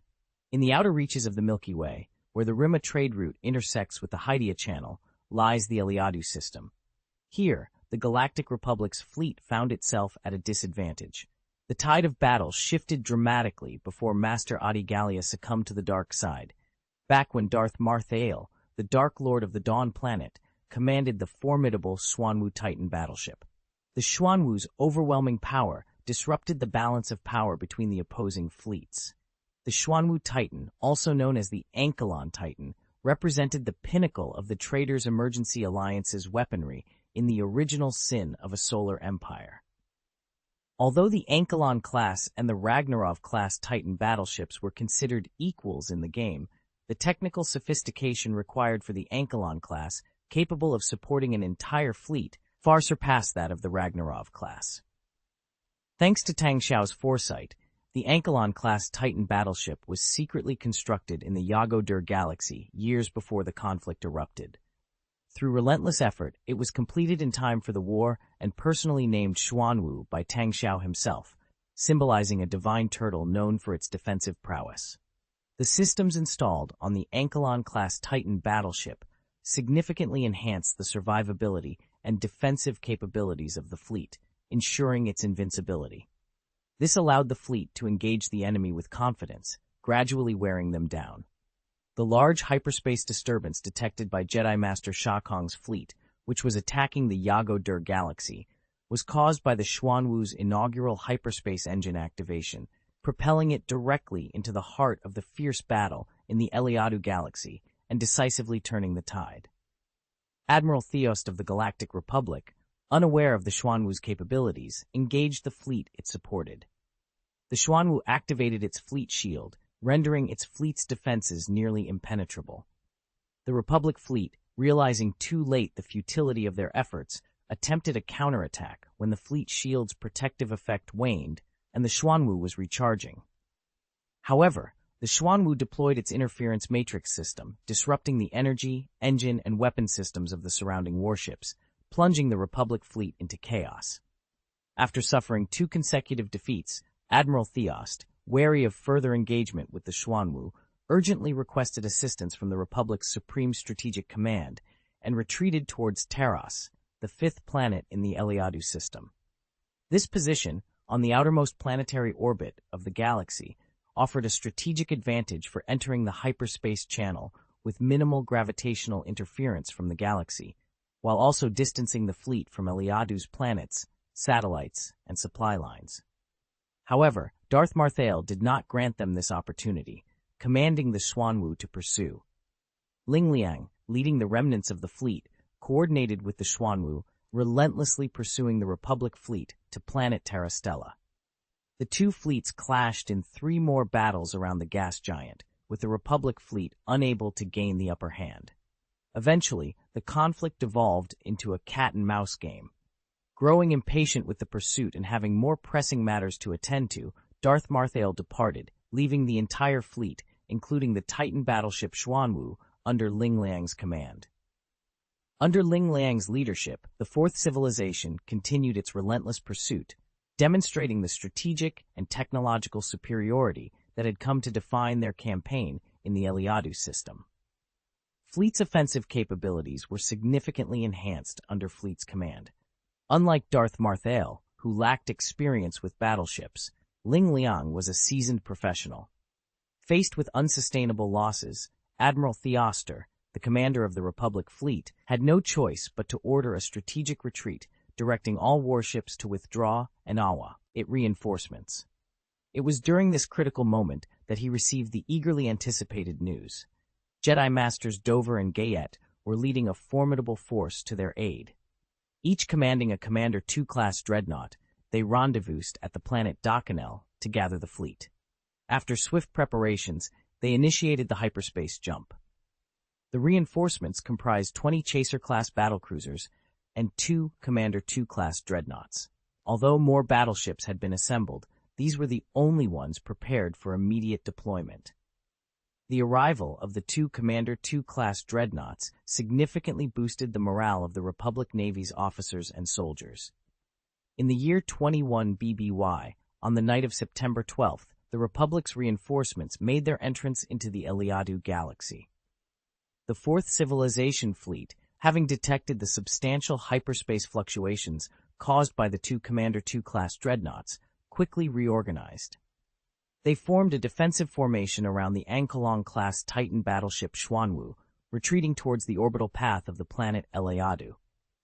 Despite the Commander 2-class dreadnoughts and the Xuanwu being similar in length, at 8,000 meters and 9,440 meters respectively, the volume difference was stark. The Xuanwu, with its width of 5,910 meters and height of 1,220 meters, dwarfed the Commander 2-class dreadnoughts, which were 900 meters wide and over 700 meters tall. This discrepancy had previously been glossed over by Gary Ulan in discussions, much to the frustration of Leela Blissex. The Commander 2-class dreadnoughts were distinguished by their design, notably featuring a hemispherical structure over 1,200 meters in diameter at the mid-rear section. This housed the new power core developed at the Quat power dock, incorporating the latest metaphysical engine and an optimized energy transfer system. These advancements provided the Commander 2 class with several times the energy intensity and combat capability of its predecessors. This technological edge was the Republic military's basis for believing that the Commander 2 class could effectively challenge the Titan battleship Xuanwu. Upon rendezvousing with the Republic transport ship accompanying the fleet, Admiral Theoster relocated his flagship to the Rothana, a Commander 2 class dreadnought positioned near Terrastella, a gas giant in the Eliadu system. There, he met with the 2 Jedi Masters. General Theoster, Master Windu has tasked us with leading the Commander 2 dreadnoughts and additional forces to support the battle, Jedi Master Gayet announced. He was a dark-skinned human with closely cropped hair. Jedi Master Dover, a blue-skinned Pantoran around 40 years old, also approached and respectfully saluted Admiral Theoster, adding, "We have been given orders by the Supreme Strategic Command to utilize the Commander 2 class dreadnoughts in an immediate assault against the Titan battleship Xuanwu." Volume 2, Chapter 11-117, The Hemp Stick Battles the Wolf. With the arrival of the Commander-class dreadnoughts on the battlefield, the balance of power between the two sides shifted once again. The Galactic Republic now boasted 2 Commander 2 class dreadnoughts, 81 Chaser-class battlecruisers, and an overwhelming force of over 18,000 fighter swarms. In contrast, the Fourth Civilization's fleet consisted of an Ankron-class Titan battleship, 104 Dreadnought-class heavy cruisers, 20 Cole-class battlecruisers, 9 Dunov-class battlecruisers, 12 Martha-class guided missile heavy cruisers, 5 Sova-class aircraft carriers, and 3 Rookie Hook-class battleships. At first glance, the Fourth Civilization seemed to have the upper hand, but this was misleading. The Galactic Republic's 81 Chaser-class battlecruisers were, in fact, all aviation warships, each capable of deploying a staggering number of fighters, totaling over 18,000. This gave the Republic a significant advantage in air superiority. The Fourth Civilization's fighter force, having endured a series of offensive and defensive battles and bombings on planet Eliadu, was reduced to just over 4,000, half of which were Vulture robot fighters. The situation was dire, especially considering that the Fourth Civilization had lost over 30,000 fighter pilots since the war began. This loss was mitigated somewhat by Tang Xiao's secret rebirth plan, which allowed many fighter pilots to be reborn through consciousness transfer, but the strain on resources was undeniable. The Fourth Civilization was struggling to replenish its ranks, with more than 30 pilot academies producing no more than 6,000 pilots annually, a rate that could not keep pace with the demands of the war. The reliance on Vulture robot fighters as a stopgap measure underscored the civilization's dire situation. Without the rebirth plan, the Fourth Civilization's fighter force would have been in even more peril. The Galactic Republic's recent successes in counterattacks across all fronts could largely be attributed to its technological superiority in battleship design. The Chaser-class battlecruisers, serving as aviation warships, boasted combat capabilities surpassing many other classes and could carry up to 400 fighter jets each. This overwhelming air power, combined with the Republic's technological and strategic heritage, gave them a decisive edge. Despite the firepower of the Fourth Civilization's Cole-class battlecruisers, the unpredictable speed and range of the supermaterial electromagnetic guns made direct hits uncertain. The Republic's military reform favored Behemoth-class battlecruisers equipped with energy axis cannons, which had proven effective in previous engagements. Ling Liang, recognizing the threat posed by the Republic's reinforcements, ordered his fleet to retreat to the orbit of planet Eliadu. The arrival of the 2 Commander 2 dreadnoughts and the massive fighter swarms put immense pressure on the Fourth Civilization's forces. The Republic fleet, seizing the opportunity, launched an offensive to destroy the space factory the Fourth Civilization had built near Planet 5 Terra Stella, signaling their determination to press their advantage and leave no foothold for their adversaries. During the recent offensive and defensive skirmish, the army hastened towards Planet 4, known as Eliadu. Within the command center of the Xuanwu Bridge, General Ling inquired about the intelligence department regarding the Commander 2 dreadnought. She noted its peculiar appearance, stating, "The Commander 2 dreadnought. It looks as unsightly as a hunchback. Do we have any more details on it?" Indeed, the Commander 2's design, with its significantly larger dome structure compared to the sleeker commander-level ships, did give it a hunchbacked appearance. An intelligence officer responded, "Currently, our Ministry of Military Intelligence hasn't obtained any data on sea trials, and the Commander 2 hasn't been deployed in actual combat yet. However, we've heard from some shipbuilders at the Quat Power Dock that in a simulated battle, roughly 3 Disobedient-class light destroyers could match 1 Chaser-class battlecruiser. And it's claimed that Commander 2-class dreadnoughts could take on 1,000 Disobedient-class ships." Ling Liang raised an eyebrow, skeptical of such a bold claim. Is there any solid evidence to back up this claim? She asked. The intelligence officer elaborated. The maximum output of the Commander 2's engine is nearly 200 times that of the Chaser class. To put it into perspective, the maximum output of the Xuanwu is about 13.42 times 10^26 watts, which is roughly 400 times that of the Chaser class. Purely from a numerical standpoint, it's conceivable that the Commander 2 could pose a significant threat to the Xuanwu, especially considering the Republic fleet's movements. And what about in practical terms? Ling Liang pressed further. An engineer from the engineering department chimed in. Practically speaking, given the energy levels, the outdated main guns of the disobedient class wouldn't be able to penetrate the shield of the Commander 2 dreadnought. So, this numerical advantage is somewhat misleading. It's like saying our Xuanwu can withstand 10,000 disobedience. Does that even make sense? Therefore, I suggest that you could simply take the Xuanwu directly to confront them. Can the Xuanwu truly withstand 10,000 disobedient class ships? Ling Liang questioned. Absolutely not. That's 10,000 ships, the engineer replied with certainty. Ling Liang, with a straight face, turned to the T-Series tactical robot and ordered, deduct his coffee supply for the next month and provide only vegetarian meals for his 3 daily meals. Roger, the T-Series tactical robot responded, proving to be a reliable aide-de-camp. Meanwhile, aboard the USS Rosanna, the flagship of the Galactic Republic fleet, and a Commander 2 class dreadnought, a staff officer reported to Admiral Theoster, General, after more than 4,000 simulations, even with reinforcements, our fleet's chances of defeating the Separatist fleet are less than 20%. And in the scenarios where we emerged victorious, how did we achieve it? Admiral Theoster inquired. By executing a wide range of maneuvers, preventing the opponent's Xuanwu from shielding all the battleships, the staff officer explained.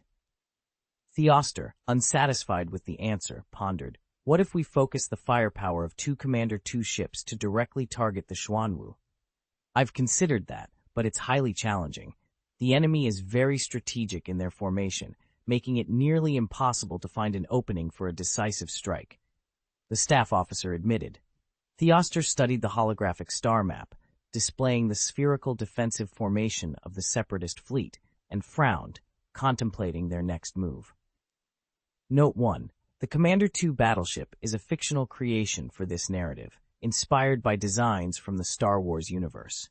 Its distinctive hunchback-like dome structure is a unique feature not depicted in visual media. Vol 2, Chapter 118, The Air Battle of Eliadu, 6. Admiral Theoster turned to the 2 Jedi Masters, seeking their counsel. What are your thoughts, Master Dover, Master Gayet? From a strategic standpoint, losing control of the Eliadu system would mean relinquishing the Rima trade route and the Hydia waterway transportation hub. This would effectively compromise our entire western border, Master Gayet explained. However, Master Dover, a Pentoran Jedi, expressed her reservations. I have a strong premonition that this battle will not go in our favor, she admitted, her voice tinged with concern. Despite that, we must take the offensive, Master Gayet insisted. In the pre-departure meeting, Mr. Quat from Quat Power Dock mentioned he would rather risk losing the 2 Commander 2 dreadnoughts to test the capabilities of the Xuanwu. Master Dover sighed, conceding the point. As much as I dislike admitting it, there's logic in his words. If we remain ignorant of the Xuanwu's capabilities, we might suffer even greater losses. Admiral Theoster nodded in agreement and instructed his staff officer, let's devise strategies that maximize our chances of victory. We'll engage the enemy with our high-speed warships to disrupt their formation, then engage at a wider range. We must prevent the Xuanwu from defending their entire fleet. Let's move the flagship back to your original battleship, Master Dover suggested, a hint of melancholy in her voice. These 2 dreadnoughts might never see Coruscant again. It was the early morning of September 13th, 21 BBY.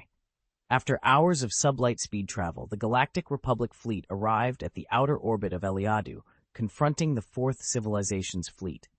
Without hesitation, the Republic fleet initiated the attack. The fleet split into 4 divisions, charging from different directions in a claw formation, with the 2 Commander 2 dreadnoughts at the core. The Chariot-class battlecruiser hangar platforms launched the first wave of over 8,000 fighter jets into the dark expanse. As the distance between the two fleets closed to less than 1 light minute, the main guns of the Commander 2-class dreadnoughts unleashed their fury. The super-heavy turbo laser cannons fired beams of immense power, striking a Cole-class battlecruiser of the Fourth Civilization before it could maneuver away. The direct hit obliterated the Cole-class battlecruiser, leaving none of its 2,500 crew members alive. At that moment, the Xuanwu's fleet shield system activated, casting a pale green light over the Fourth Civilization's ships. Unfortunately, due to a misjudgment in the engagement distance and timing by General Ling, a Cole class was destroyed before the shields could be raised. Foolish mistake, General Ling cursed, striking the console in frustration.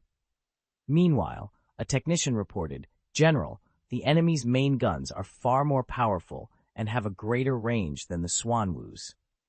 The destruction of the Cole class by the Commander 2-class dreadnoughts boosted the Republic fleet's morale. The battle escalated as both fleets exchanged fire, with turbo lasers and energy beams lighting up the void.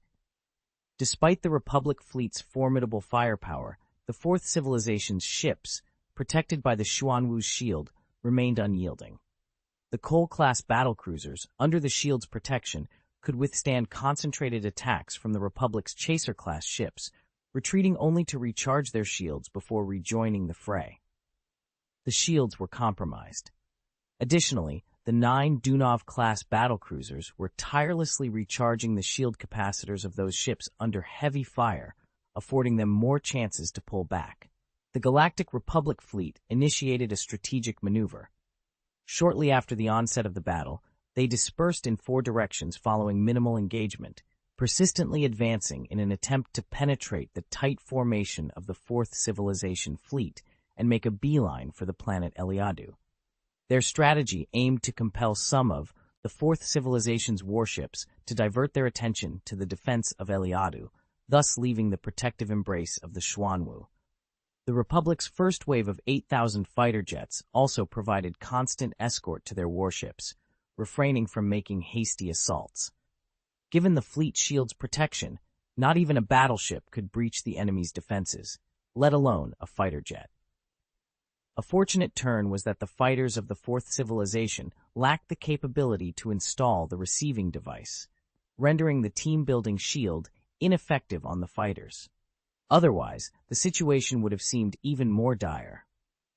Nevertheless, the Xuanwu's fleet shield system effectively neutralized at least half of the Republic's fighter group's threat. Despite this, the Fourth Civilization fleet remained steadfast, maintaining a dense formation and fighting under the protection of the fleet shield, leaving no openings for the Republic fleet. The 2 Commander 2-class dreadnoughts within the Republic fleet unleashed their full firepower. Their engines, being 200 times more potent than those of the Chaser class, and the formidable power of their main guns, meant that a Chaser-class vessel would be obliterated in mere seconds when faced with a Commander 2 class. Gone were the days of peace and the restrictions of the Rusun Reformation Treaty. The Commander 2 class dreadnoughts, designed from the outset as terrifying instruments of war, stood in stark contrast to the more cautious Commander-class dreadnoughts. The massive 8,000-meter-long hull provided engineers at the Quat power dock ample space to install even larger engines. Not satisfied with this, they expanded the middle and rear sections of the battleship into a 1,200-meter diameter dome. Although this design made the battleship appear ungainly, like a hunchback, it enabled the generation of significantly more power. Under the relentless assault of the Commander 2 class, even the Xuanwu fleet shield could not prevent the destruction of another Cole-class battlecruiser. To exacerbate the situation, a Dunov-class battlecruiser was severely damaged by a Commander 2 class attack, its shield shattered and its structure compromised, forcing it to flee in disarray. Meanwhile, the firepower from other Fourth Civilization warships proved ineffective against them. The 2 Commander 2 class dreadnoughts charged into the Fourth Civilization fleet, proving to be an unstoppable force. The other Republic battleships, in coordination with a vast number of fighter groups, encircled the densely packed Fourth Civilization fleet in a dispersed formation, demonstrating remarkable agility in their movements. Whenever they faced counterattacks, they would swiftly retreat, luring the enemy into pursuing them. Admiral Theoster's strategy was clear. If the enemy was a fortress, they would wear it down gradually. See when they would finally break. Please remember this book's first domain name. For the fastest updates, visit the Apex Novel Network's mobile-friendly website. Vol 2 Chapter 1119, Eliadu Air Combat, 7. In the midst of the Eliadu air battle, General Ling Liang received distressing news. General Ling, the Cole-class battlecruiser Hongyue has been sunk by an enemy vessel, the Chief of Staff announced with urgency. Furthermore, the Dunov-class battlecruiser Wuhe has sustained severe damage and is currently retreating. Seeking a strategic advantage, General Ling turned to the Ji-Wen mathematician team. What do the combat simulation results show? He inquired. Shay, one of the mathematicians, responded, We're facing insufficient parameters to simulate the battle outcomes accurately. However, our fleet's victory probability exceeds 80%, albeit with significant losses anticipated. The Chief of Staff interjected, The firepower disparity is stark. The Commander 2 level's engine output is 200 times that of the Chaser level. Even with our fleet shield, it's challenging to withstand such overwhelming firepower. Our warships can't afford such heavy losses. General Ling's expression darkened with concern. After a moment of contemplation, he made a decisive command. Deploy the Xuanwu ship to the forefront, he ordered, addressing the assembly, including an engineer who had recently been disciplined. The Xuanwu represents the pinnacle of our arsenal, a unique weapon bestowed by the governor. While the Galactic Republic can produce more Commander 2 dreadnoughts, the Xuanwu is irreplaceable, Ling explained, though he acknowledged the risk. The Commander 2's firepower could potentially damage the Xuanwu. The previously disciplined engineer spoke up, attempting to offer some perspective. General, it's true that the Xuanwu's engine output is only about twice that of the Commander 2. But consider the scale of this increase. It's substantial when you look at the actual figures involved. Unmoved by the risks, General Ling slammed his fist onto a rubber-padded console, his resolve unwavering. Send the orders. Adjust our formation. Let the Xuanwu lead a single-ship assault against the enemy's 2 Commander 2-class dreadnoughts. The rest of our battleships will intercept the Republic's fleet. In this battle, we aim not just to win, but to achieve a resounding victory. Meanwhile, within the Galactic Republic fleet, Admiral Theoster faced his own set of challenges. Opting not to switch his flagship to a Chaser-class battlecruiser, he was acutely aware of the political stakes. A defeat would not only be a military loss, but could also spell the end of his career, as blame would inevitably fall on him regardless of the circumstances. In the unforgiving realm of Galactic Republic politics, a heroic sacrifice seemed preferable to disgrace. General, even with the Titan battleship's protection, the Separatist battleship cannot withstand our firepower, an officer reported confidently. Theoster, well aware of the capabilities of the Commander 2, a super battleship designed specifically to counter formidable adversaries like the Fang and the Plague, nodded. This is the moment of truth, he stated solemnly, recognizing the critical phase of the battle that was unfolding. Suddenly, an update came from the radar department. The Separatist Titan battleship Xuanwu is accelerating. Their other battleship formations are adjusting as well. Admiral Theoster's eyes narrowed as he processed the new developments. Inform our ships to focus their attacks on the Separatist battleships outside the Xuanwu's protection. Commander 2, target the Xuanwu, he commanded. The battlefield dynamics shifted dramatically. Initially, the Fourth Civilization fleet had maintained a dense formation, adopting a defensive stance against the Republic fleet's siege. However, with the Xuanwu charging towards the 2 Commander 2-class dreadnoughts and the rest of the fleet engaging in counterattacks, the battle escalated into a fierce confrontation. The Republic's strategy hinged on their belief in their superior firepower, but the unfolding events would test the limits of their confidence and capabilities. In the vast expanse of space, the Separatist fleet, bolstered by the formidable Titan battleship Xuanwu, seemed invincible. No other warship could hope to inflict any significant damage on it, forcing the Commander 2 class dreadnoughts to escalate their efforts. Meanwhile, the Fourth Civilization took a completely different approach, pushing the conflict to new heights. The Titan battleship Xuanwu surged forward, its 4 massive heavy-pulsed laser cannons at the bow, unleashing a barrage of orange laser beams, each pulsating with destructive energy. These beams targeted the Commander 2 class dreadnought, while a plethora of vertical missile launchers on the Xuanwu's hull fired thousands of missiles in a single devastating salvo. The Commander 2 class ships retaliated with equal ferocity. Their heavy turbo-laser main cannons, mounted on their distinctive humpback-like domes, roared to life, each salvo powerful enough to obliterate a Cole-class battlecruiser. The Xuanwu was engulfed in a storm of terrifying firepower. Alarms blared in the control centers of both warships as they exchanged fire. Report, we're being continuously hit by the enemy's lasers. Shield strength is down by 14%, 15%, 16%. The attack has ceased, one officer reported. General Ling, we've taken a hit from the Republic battleship's main gun. Shields have dropped by 9%, another exclaimed. Keep firing. Don't let up. Shatter the Xuanwu, came the determined command. Maintain our firing pattern. Charge the interference matrix. Scan the enemy's main gun and follow my lead, the opposing side strategized. As the main guns of both fleets charged for another round, neither side ceased their advance. The colossal forms of the 2 Commander 2 class ships and the even larger Xuanwu, a super space fortress measuring 9,440 meters in length and 5,920 meters in width, resembled titanic giants clashing in space, relentlessly moving forward and unleashing their firepower. The enemy's main gun is 90% charged, an officer warned. Activate the interference matrix, came the order. Target the Xuanwu's center. Fire the main gun. The command was met with a low-pitched, whistle-like roar that resonated through all communication systems on the Commander 2 class dreadnought, momentarily disrupting their combat commands. Despite the auditory shock, the fire control officer pressed the fire button, but General Theoster, the Rosanna's main battery fire was interrupted by interference. It's only recharging now, one report came in.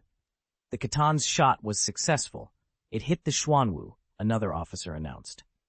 Simultaneously, the Xuanwu's 4 powerful pulse laser cannons fired once more, causing the deflector shields of one of the Commander 2 dreadnoughts to ripple violently.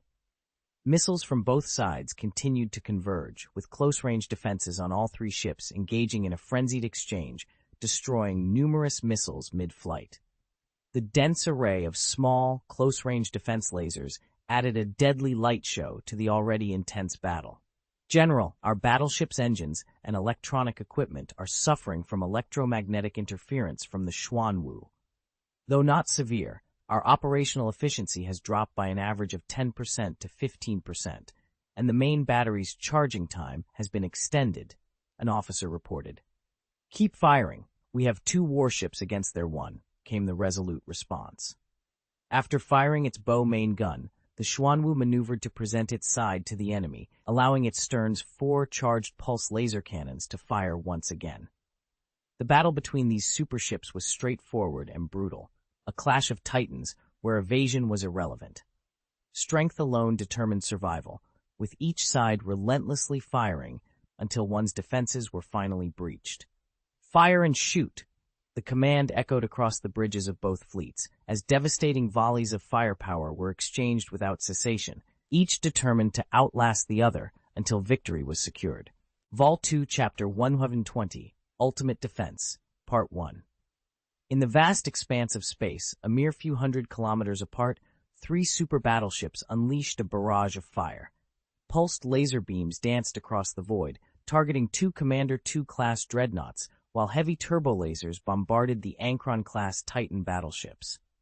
Although this confrontation paled in comparison to the larger battle involving hundreds of warships thousands of kilometers away, the energy discharged by each beam and laser from these super warships was colossal, rivaling the combined might of those distant battleships. General, the fleet shield is fully charged, came the announcement. Fleet shields on, was the immediate command. A curtain of green light enveloped the Titan battleship Xuanwu in an instant. When the heavy turbo laser cannon from the Commander 2 made contact with the green barrier, its energy was halved instantly. By the time it reached the Xuanwu's shield, its potency had been significantly diminished. Reduce the firepower output. Recycle the shield with the excess energy. Admiral Theost of the Rosanna Dreadnought ordered, his expression dark. Understood. The crew complied, and the two Commander 2 dreadnoughts began to dial back their firepower, redirecting more energy into their shields. The enemy's pulsed laser main gun is firing again. The shield capacity of the Catan is critically low. An operator reported, turning back in alarm. Damn it! Admiral Theos slammed his fist onto the console. Without the cushioning of a rubber pad, his fist was bloodied, but he hardly noticed. How much shield does the Xuanwu have left? Our main guns are more powerful, but the Xuanwu's shield is at least 40% stronger than ours, a technician reported. And according to our calculations, the Xuanwu's shield won't break before we're sunk. Impossible. We've estimated the Xuanwu's energy output to be 2 to 3 times that of our Commander 2 class. But why is there such a significant gap? Why can't we breach their defenses, even with our more powerful main guns? Admiral Theost roared in frustration. When the energy level reaches this magnitude, it's not a simple matter of arithmetic. Even if you wanted to compare, the Xuanwu's energy is only twice ours, but the difference is monumental. Moreover, the technician, looking pale, spoke as if on the verge of collapse. With the same energy, the Xuanwu's efficiency and utilization far surpasses ours. Once they activate their light green protective layer, our main guns become ineffective, no matter how powerful. And then there's the interference. Theos's face turned ashen. Yes, the interference. The Xuanwu had been alternating between two systems. The first was the fleet shield, which, upon activation, provided the Xuanwu and its surrounding warships with formidable protection, rendering the Commander 2's main guns virtually ineffective. When the fleet shields began to recharge, the Xuanwu would switch on a jamming system. This system caused widespread disruption, affecting energy reactors, systems, and circuits, reducing engine output, delaying the charging of weapons and shields, and sometimes even halting the charging process, leaving weapons incapable of firing and only able to recharge. Though the impact of this interference was relatively minor, about 10%, 15%, at the energy levels of the Commander 2, it was devastating. It prevented the Commander 2 from firing at full capacity while simultaneously enhancing their own defenses, effectively neutralizing their formidable firepower. With such a dual-system strategy, the two Commander 2-class ships stood no chance of penetrating the Xuanwu's defenses. On the bridge of the Xuanwu, a scientist who had vowed to adopt a vegetarian diet for the next month gestured towards the screen, his tone light and almost amused. If he really manages to breach our shields, then that would indeed be interesting. Ling Liang fixed a stern gaze on him. Which department are you from? The scientist appeared slightly taken aback. I'm Art of the Xuanwu's construction team. Didn't you know? And why didn't you introduce yourself earlier? Ling Liang's frustration was evident. You never asked. I assumed the Governor-General had briefed you before his departure. Besides, I was curious about the battle strategy you seemed so engrossed in. You didn't seem inclined to let me interfere, hence my vegetarian declaration. Ling Ling fought the urge to lash out in annoyance. Fine, then enlighten me about the current state of the Xuanwu. Isn't it obvious? Even without retaliating, the two Commander 2 ships won't stand a chance against us until the day after tomorrow. The Xuanwu is built to endure, boasting unparalleled resistance capabilities. If we're talking firepower, the Xuanwu's main artillery isn't designed for orbital bombardment.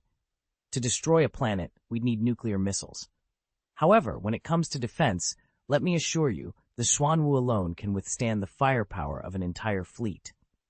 As he spoke, the engineer nonchalantly took a coffee from a nearby staff officer, only to have it promptly confiscated by a vigilant guard. And your name is? Ling Liang inquired, his curiosity piqued despite his irritation.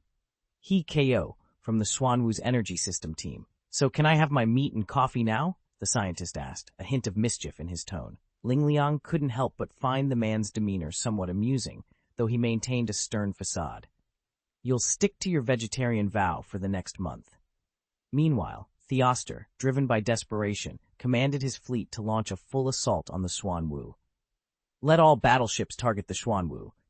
General, this is tantamount to suicide, his adjutant protested. No, aim for the starboard shield. If we can breach it, we can directly target the right hull, which houses the green protective shield system. Destroying it could turn the tide in our favor, Theoster argued. But the Separatist warships won't just stand by and watch, the adjutant countered.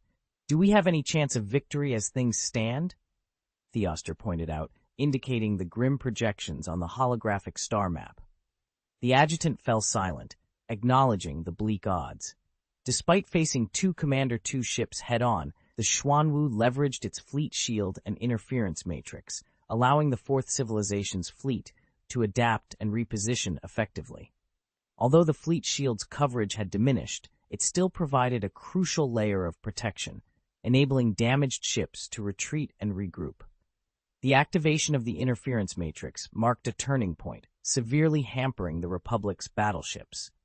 Its expansive reach caused widespread disruption, and when the Republic deployed its fighter squadron, they encountered an unexpected threat: the Matrix's armor-eroding capability.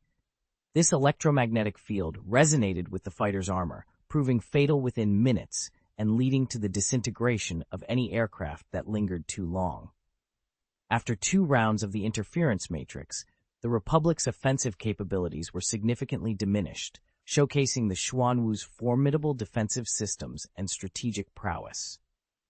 The Galactic Republic's fighter group, consisting of 4,000 fighters, found themselves grounded, unable to take off and join the battle. Although the repairs required to get these fighters back into the fray were minor, focusing primarily on their armor, the rapidly evolving nature of the conflict left no room for such meticulous maintenance. Theoster had come to a stark realization: the Xuanwu was not merely a ship, but a super-fortress. It was a bastion that provided their fleet with unparalleled offensive and defensive capabilities. Moreover, the true extent of this fortress was not confined to its physical dimensions of 9,440 by 5,910 meters. It was a colossal stronghold spanning thousands of kilometers, rendering the Separatist fleet virtually invincible within its bounds. Only an overwhelmingly superior fleet could hope to breach such a fortress. General, this Hild of the Catan has been breached. The adjutant's urgent cry snapped Theoster back to the immediacy of the battlefield. He witnessed the shield of another Commander 2 dreadnought succumb to the relentless assault of the Xuanwu. A pulsed laser cannon from the Xuanwu swept across the dreadnought, etching a fiery gash across its hull. For the latest updates, please bookmark the first domain of this book at the Apex Novel Network's mobile-friendly site. Admiral Theoster's expression was a mix of gloom and uncertainty. He had come to the realization that defeat was inevitable. The results of the simulation calculations had already sealed their fate, and his efforts up to this point were merely in pursuit of a more honorable defeat. However, he hadn't anticipated the extent of their loss. Despite the participation of 2 Commander 2-class dreadnoughts, his fleet was utterly incapable of inflicting any damage on the Fourth Civilization's fleet, shielded by the Titan battleship Xuanwu. This situation was akin to an aviation warship, the Chaser class, attempting to contend with the main warships of Separatist artillery.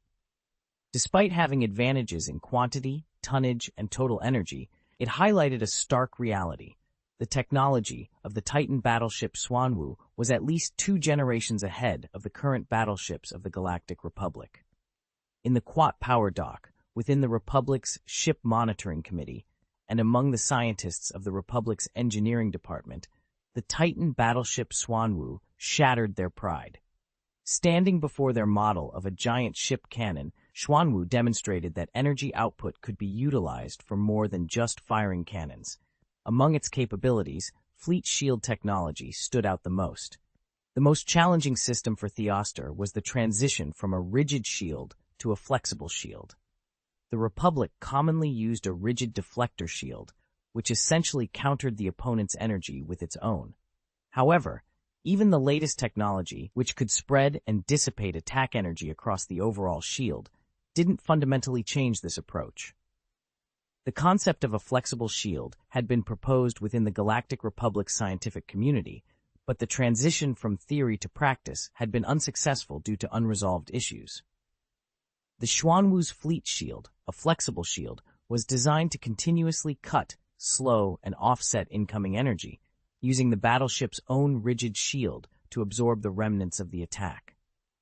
According to the ship's engineers, the technology behind Xuanwu's fleet shield was far more complex than it seemed, enabling it to protect hundreds of warships with its energy levels, a feat unimaginable to those in warship engineering. Admiral Theoster was informed with certainty that if anyone could deliver the Xuanwu to the Quat power dock, they would instantly be appointed as the deputy chief of the Quat family and gain at least 40% of the shares in the Quat family's special power shipyard, a conglomerate valued in the trillions. Order all warships in the fleet to focus their attacks on the Xuanwu. Admiral Theoster commanded, his voice firm. This time, there were no objections. The two Jedi Masters, Dover and Gayet, added, once we breach the Xuanwu's shield, we'll lead the fighter formation to exploit any weaknesses. If possible, we'll infiltrate the Xuanwu. That's likely our best chance. With this, the Galactic Republic's fleet launched its final assault. After enduring a previous round of intense combat, the 67 Chaser-class battlecruisers, still capable of battle, turned and charged through the Fourth Civilization fleet's blockade, heading straight for the Titan battleship Xuanwu. Then, with all their might, they attacked. Simultaneously, all Republic fighter jets began their assault in waves of 1,500 fighters each, determined to make their last stand.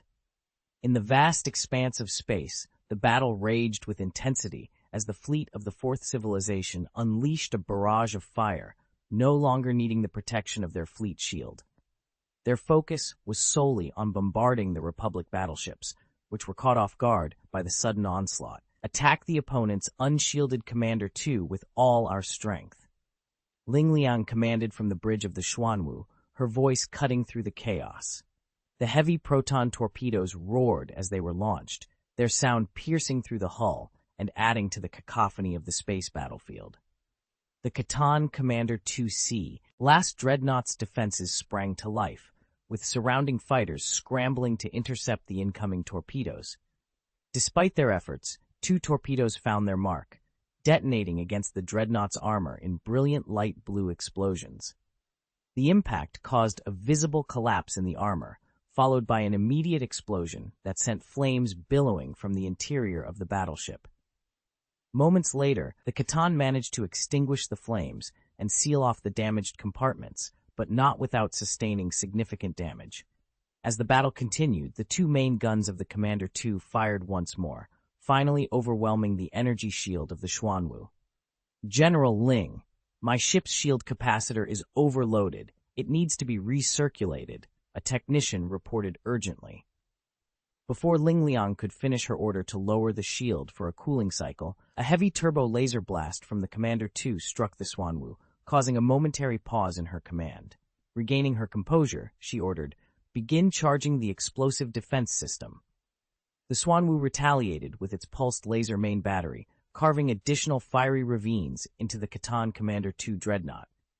General, 75% of Catan's superstructure is destroyed. Only 7 close-up turrets are left. Please withdraw from the battle, a signal soldier pleaded. However, Admiral Theoster firmly denied the request, insisting on fighting to the last man. In a decisive move, the Xuanwu Titan battleship launched a salvo of hundreds of missiles.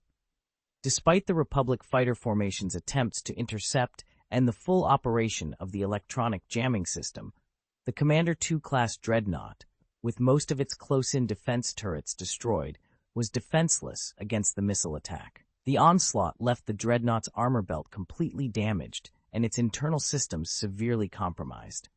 The super-heavy turbo laser turret atop the dreadnought was obliterated in a fiery explosion. On the bridge of the Xuanwu, Ling Liang gave the order to activate the explosive defense system. The hull of the Xuanwu lit up with a menacing red glow, signaling the activation. As the Republic fleet's Chaser-class battlecruisers continued their assault, the Xuanwu's 2 pulsed laser main cannons fired once more, this time focusing their beams on the gaping hole left by the destroyed main battery turret of the Catan. The concentrated attack resulted in a series of intense explosions on the Xuanwu, followed by a catastrophic explosion within the Catan, completely obliterating the dreadnought from the inside out. The entire structure split in two with a thunderous crack, sending shockwaves through the air. Amidst the chaos, Admiral Theoster stood frozen, his gaze locked on the direction of the Xuanwu. A look of disbelief painted his face as he murmured under his breath, "No, it's impossible." Vol 2, Chapter 1, Weapon 22, Ultimate Defense, Part 2. The explosive defense system is now activated. Ling Liang commanded with determination. "Aha! It's finally my favorite time," exclaimed the scientist who had vowed to be a vegetarian for the next month, with a heartless laugh. Armor heat enhancer, voltage armor coating, and the turbo laser cannon specifically designed to target the Republic. Ha ha ha. No, it's impossible. Admiral Theoster could only stare in disbelief at the Xuanwu Titan battleship. Boom, boom, boom, boom. The continuous artillery fire bombarded the Titan battleship Xuanwu, causing the massive vessel to shake violently under the force of the explosions. This barrage of shells targeted the main armor belts on both sides of the Xuanwu, which were more than 10 meters thick. These armor belts successfully repelled all attacks, a feat made possible by the Xuanwu's unique design. The core systems and crew of the Xuanwu were concentrated in the central hull, with the sides housing launchers, amplifiers, weapon platforms, armor belts, and secondary energy sources. Moreover, the three hulls of this Titan battleship were all narrow and elongated, meaning that attacks from above or below would affect a relatively small area, while horizontal attacks would first encounter the robust armor belt protection on the sides. "General, my ship has been hit by 107 rounds. Armor heat enhancer activated. Voltage armor cladding activated. Armor belt damaged by 17%. No area penetrated," reported the system engineer. Ling Liang nodded, her eyes fixed on the screen displaying the battleship's structural diagram, which clearly indicated the location and extent of the damage. Despite being bombarded by dozens of Chaser-class battlecruisers of the Galactic Republic with 107 rounds, the main armor belt remained intact. This resilience was largely due to the armor thermal enhancer and the voltage armor cladding. The former utilized a magnetic field generator to boost the armor's thermal resistance and heat dissipation, while the latter employed voltage to enhance the armor's integrity, reducing the likelihood of it being torn or shattered. In simpler terms, the Xuanwu's armor was now highly resistant to the high temperatures generated by the turbo laser cannon, and the explosive force of the cannon's impact struggled to inflict structural damage on the battleship's armor. Even if an explosion managed to dislodge a piece of armor, the voltage ensured that it remained attached to the armor belt for the time being. These innovations were derived from the technology tree of the Immerse Empire in Eve, as analyzed by Solarian scientists. For the Jiwen scientific research team, who aimed to transform the battleship into an impregnable fortress, these technologies were invaluable and were applied to the Ankron-class Titan. While this undoubtedly increased the energy demands of the Ankron-class Titans, it also significantly reduced their vulnerability to damage, especially with the support of numerous Dunov-class battlecruisers. Ling Liang also witnessed the effectiveness of the explosive defense system firsthand. The armor belt, where it had been struck, was visibly regenerating at an astonishing rate. Additionally, the temporary overloading of the engine significantly boosted the output power of the Xuanwu's pulsed laser main gun. Countless self-replicating nanorobots, energized by an ample power supply, swarmed the damaged area, where they rapidly reproduced and proliferated. Under the guidance of the central computer, the damaged area was flawlessly restored. From the perspective of Admiral Theost, the commander of the Republic fleet, the scene was both shocking and utterly demoralizing. The DBY-827 dual-mounted heavy-duty turbo laser cannon, the pride of the Chaser class, had directly hit the opponent's path. The hull was struck without being impeded by a shield, yet the damage inflicted was merely a small crater. The scans revealed that the thermal diffusion at the impact site was significantly limited, with a vast amount of thermal energy being dissipated into space as thermal radiation under the influence of an electromagnetic force field. Moreover, the explosive impact of the turbolaser cannon was notably diminished. What was even more alarming was the rapid rate at which these damaged areas were being repaired. It was as though the wounds were healing dozens of times faster than normal. The observers watched in astonishment as bullet craters gradually shrank, shattered armor plates seamlessly rejoined, and the ship's exterior returned to its original state. In the midst of the battle, more than a dozen Chaser-class battlecruisers joined the fray, unleashing a barrage of fire upon the Xuanwu. Yet the outcome remained unchanged. The Xuanwu sustained damage but simultaneously underwent rapid repairs.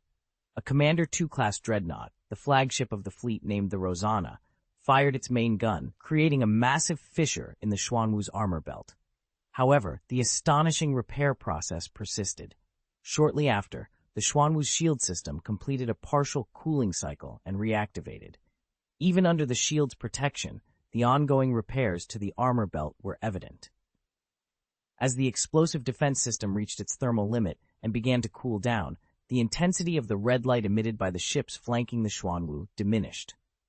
The speed of the repairs slowed considerably, yet it did not cease entirely. Admiral Theoster, grappling with a notion he would have found ludicrous just an hour earlier, muttered to himself in disbelief.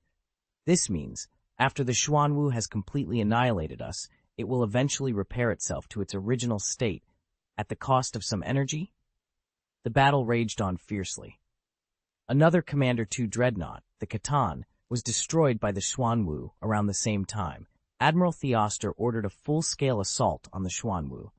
The sight of the shattered hull, debris, and corpses scattered across space galvanized every officer and soldier of the Republic Navy into a frenzied attack on the Xuanwu.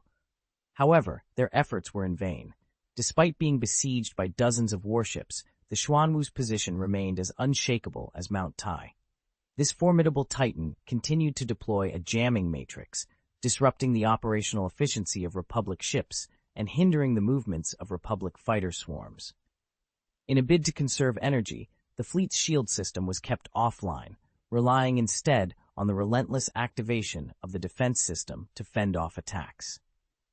The 7 remaining Dunov-class battlecruisers of the Fourth Civilization fleet had also arrived. Alongside more than a dozen Xingzi-class maintenance drone motherships, they continuously supplied power and conducted repairs on the Xuanwu. The Xuanwu stood resolute, defying the overwhelming firepower of the entire Galactic Republic fleet. The cycle of damage and repair to the main armor belt and shield system continued, with the Republic fleet unable to inflict any lasting damage. Meanwhile, the other battleships of the Fourth Civilization were not merely spectators. They unleashed their full firepower on the Republic's battleships. "This is our last chance."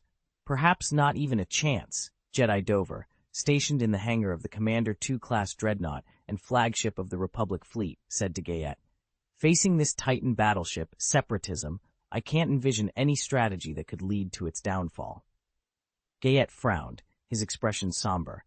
"The Force has already foreseen our defeat and demise. I am prepared to accept it." Calmly, Dover exclaimed, "No, the Xuanwu does have a weakness." Despite being in her 40s or 50s, Dover's Pantoran heritage blessed her with exceptional skin quality. Her blue skin radiated a youthful glow, making her appear as if she were in her early 40s. Her face, etched with lines of determination, underscored the seriousness of her statement. Gayet, visibly frustrated, shifted uncomfortably. His dark skin and well-developed muscles contrasted sharply with his current tie of unease. "If the firepower is too weak, that indeed poses a weakness," he admitted reluctantly. Dover, maintaining her serious demeanor, elaborated, "The Xuanwu is a tri-hulled warship. The space between its 3 hulls represents its most significant vulnerability." Her knowledge of the warship's design was evident, and her insight into its structural weakness highlighted a critical point of attack that could potentially turn the tide in their favor. Vol 2, Chapter 1123, Desperate Attempt, Part 1.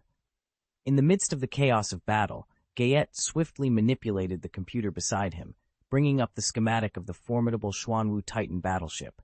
Dover, with a strategic eye, pointed towards the central hull of the battleship, highlighting a critical observation. "During my assault, I noticed that the Xuanwu possesses 2 hangar platforms, both nestled at the bottom of the central hull's inner section. The capacity for aircraft on this battleship is quite limited, and these platforms likely serve dual purposes as entry and exit points. She proceeded to interact with the projection, inputting some data, and elaborated. The gap between the central hull and the flanking hulls spans approximately 1,000 meters. In this expanse, only we, the Jedi Knights, can fully exploit its potential. Even the Xuanwu's own fighters must first descend to a lower altitude, exiting the protective envelope of the battleship's hull before they can accelerate. Consequently, this area is devoid of close-range artillery and lacks any shield response. Gayette's brow furrowed in concern. The absence of shields in this sector is due to the Xuanwu's defensive strategy of enveloping the entire vessel within its shield. I've also observed that the interval between the reactivation cycles of the Xuanwu's shields is roughly 10 minutes. Once we're in, there's no turning back, Dover interjected, her gaze steady and resolute as she looked at Gayette. Understanding the gravity of the situation, Gayette nodded solemnly. Without uttering a word, his actions spoke volumes as he agilely leaped into an ARC-170 fighter jet parked behind him. Amidst the Xuanwu's relentless activation of its interference matrix, only the ARC-170 heavy fighter could withstand the onslaught marginally longer. This interference matrix rendered smaller battleships and fighter jets incapable of leveraging their agility to encircle the Xuanwu, seeking vulnerabilities to exploit. This system, though highly specialized, represented an extravagant alternative to conventional close-range anti-aircraft artillery. The two Jedi Knights piloted their ARC-170 fighter jets from the dreadnought USS Rosanna's hangar platform, plunging once more into the infernal space battlefield. Dozens of Chaser-class battlecruisers were engaged in a fierce onslaught against the Titan battleship Xuanwu, bombarding it with relentless turbo laser fire. Concurrently, hundreds of Fourth Civilization battleships were also launching a ferocious assault on these chasers. As Dover's fighter jet darted past a Chariot-class battlecruiser, its 8 twin-mounted DBY-827 heavy turbo lasers unleashed a volley of 16 rounds, the turbo lasers firing in unison. However, in the blink of an eye, 3 Dreadnought-class heavy cruisers of the Fourth Civilization had already set their sights on this target. They targeted the vulnerable rear engine of the charioteer, adjusted their aim, and unleashed a direct salvo from the 4 single-barreled concealed heavy turbo laser cannons mounted on the battleship's flank. A massive explosion erupted from the Chaser class's rear, the salvo from the 3 dreadnoughts effectively annihilating the rear exhaust of the Chaser class. Smoke and flames billowed from its rear, yet it continued its assault on the Xuanwu. The Dreadnought-class heavy cruisers persisted in their attack, launching a second salvo that penetrated the gap at the rear of the Chaser class, detonating within its energy core. Although the core did not explode, the force of the salvo cleaved the Chaser in 2. Despite the severe damage, 2 of the Chaser class's main guns still attempted to adjust their firing angle. Ultimately, with the destruction of the energy core, the efforts were in vain. The main guns emitted a burst of electric sparks, and the high-pressure explosive gas that was injected into the gun bores leaked, releasing a pale green mist. The battleship was rendered completely unresponsive. "Bastard! Bastard!" Master Gayette muttered under his breath, frustration evident in his tone. "We can't help them. The only thing we can do now is to ensure the sacrifices of these Republic soldiers were not in vain," Dover declared sharply over the communication link. A swarm of Vulture robot fighters set their sights on their 2 ARC-170 fighter jets, charging towards them with ferocity. The 2 Jedi Masters maneuvered their fighters with exceptional agility, weaving through the Vulture robot fighters. Their laser cannons fired rhythmically, shooting down one robot fighter after another, yet none could get close enough to pose a real threat. Even several Guard-class anti-aircraft destroyers and Dreadnought-class heavy cruisers of the Fourth Civilization, upon noticing the increasing speed of the 2 ARC-170s, scrambled their close-range turrets to unleash a barrage of fire. However, hitting a fighter jet piloted by a Jedi proved almost impossible. They danced through the barrage as if time stood still, their acceleration exceeding 3,000 gi, a speed that even the most advanced navigation computers of the day couldn't match. The fire control systems on the warships were unable to lock onto them at such blistering speeds. It appeared as though they were merely darting across the battlefield, but in reality, the two Jedi Masters had circled the entire space battlefield in mere seconds. All attempts to attack or pursue them, all active radars, and all laser missiles were left trailing in their wake. Then, they reached their target, the Xuanwu Titan battleship.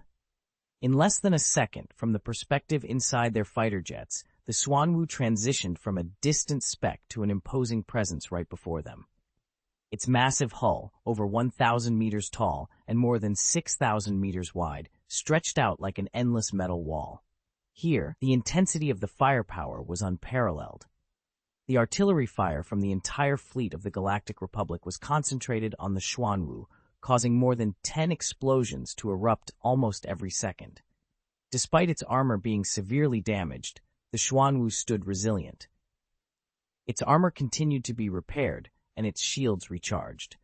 Whenever its main armor belt was on the verge of breaking, the Xuanwu's shields would cycle in time to protect it, allowing for quick repairs before it was ready to withstand another round of bombardment. This remarkable resilience was supported by the 7 Dunov-class battlecruisers that constantly recharged the Xuanwu, as well as the assistance of more than a dozen Xingzi-class maintenance drone motherships that facilitated its repairs, enabling the Xuanwu to stand firm like a mountain under the relentless assault. "The shield of the Xuanwu is still up!" Guyette exclaimed, astounded that this round of attacks had been completely thwarted by the shield. "Keep going. Look for fighter jets," Dover instructed, piloting the fighter jet around the Xuanwu at incredible speed. Suddenly, a deafening roar filled their earphones, followed by alarms from almost every system inside the fighter. Communication systems, energy systems, fire control systems, and life support systems were all disrupted. To their horror, countless tiny debris particles, visible to the naked eye, began to fly out of the fighter plane. This was the dust resulting from the erosion of the fighter jet's outer armor. "Master Dover! Master Dover!" Guyette, realizing the communication system was damaged, called out twice before turning to the navigation robot. "R9V7. Restart the communication. R9V7. But as he spoke, he turned to see that the navigation robot's shell had been eroded by the interference matrix, its electronic components scattering rapidly as the fighter continued its flight. "I'm sorry, but I can't provide assistance with that request."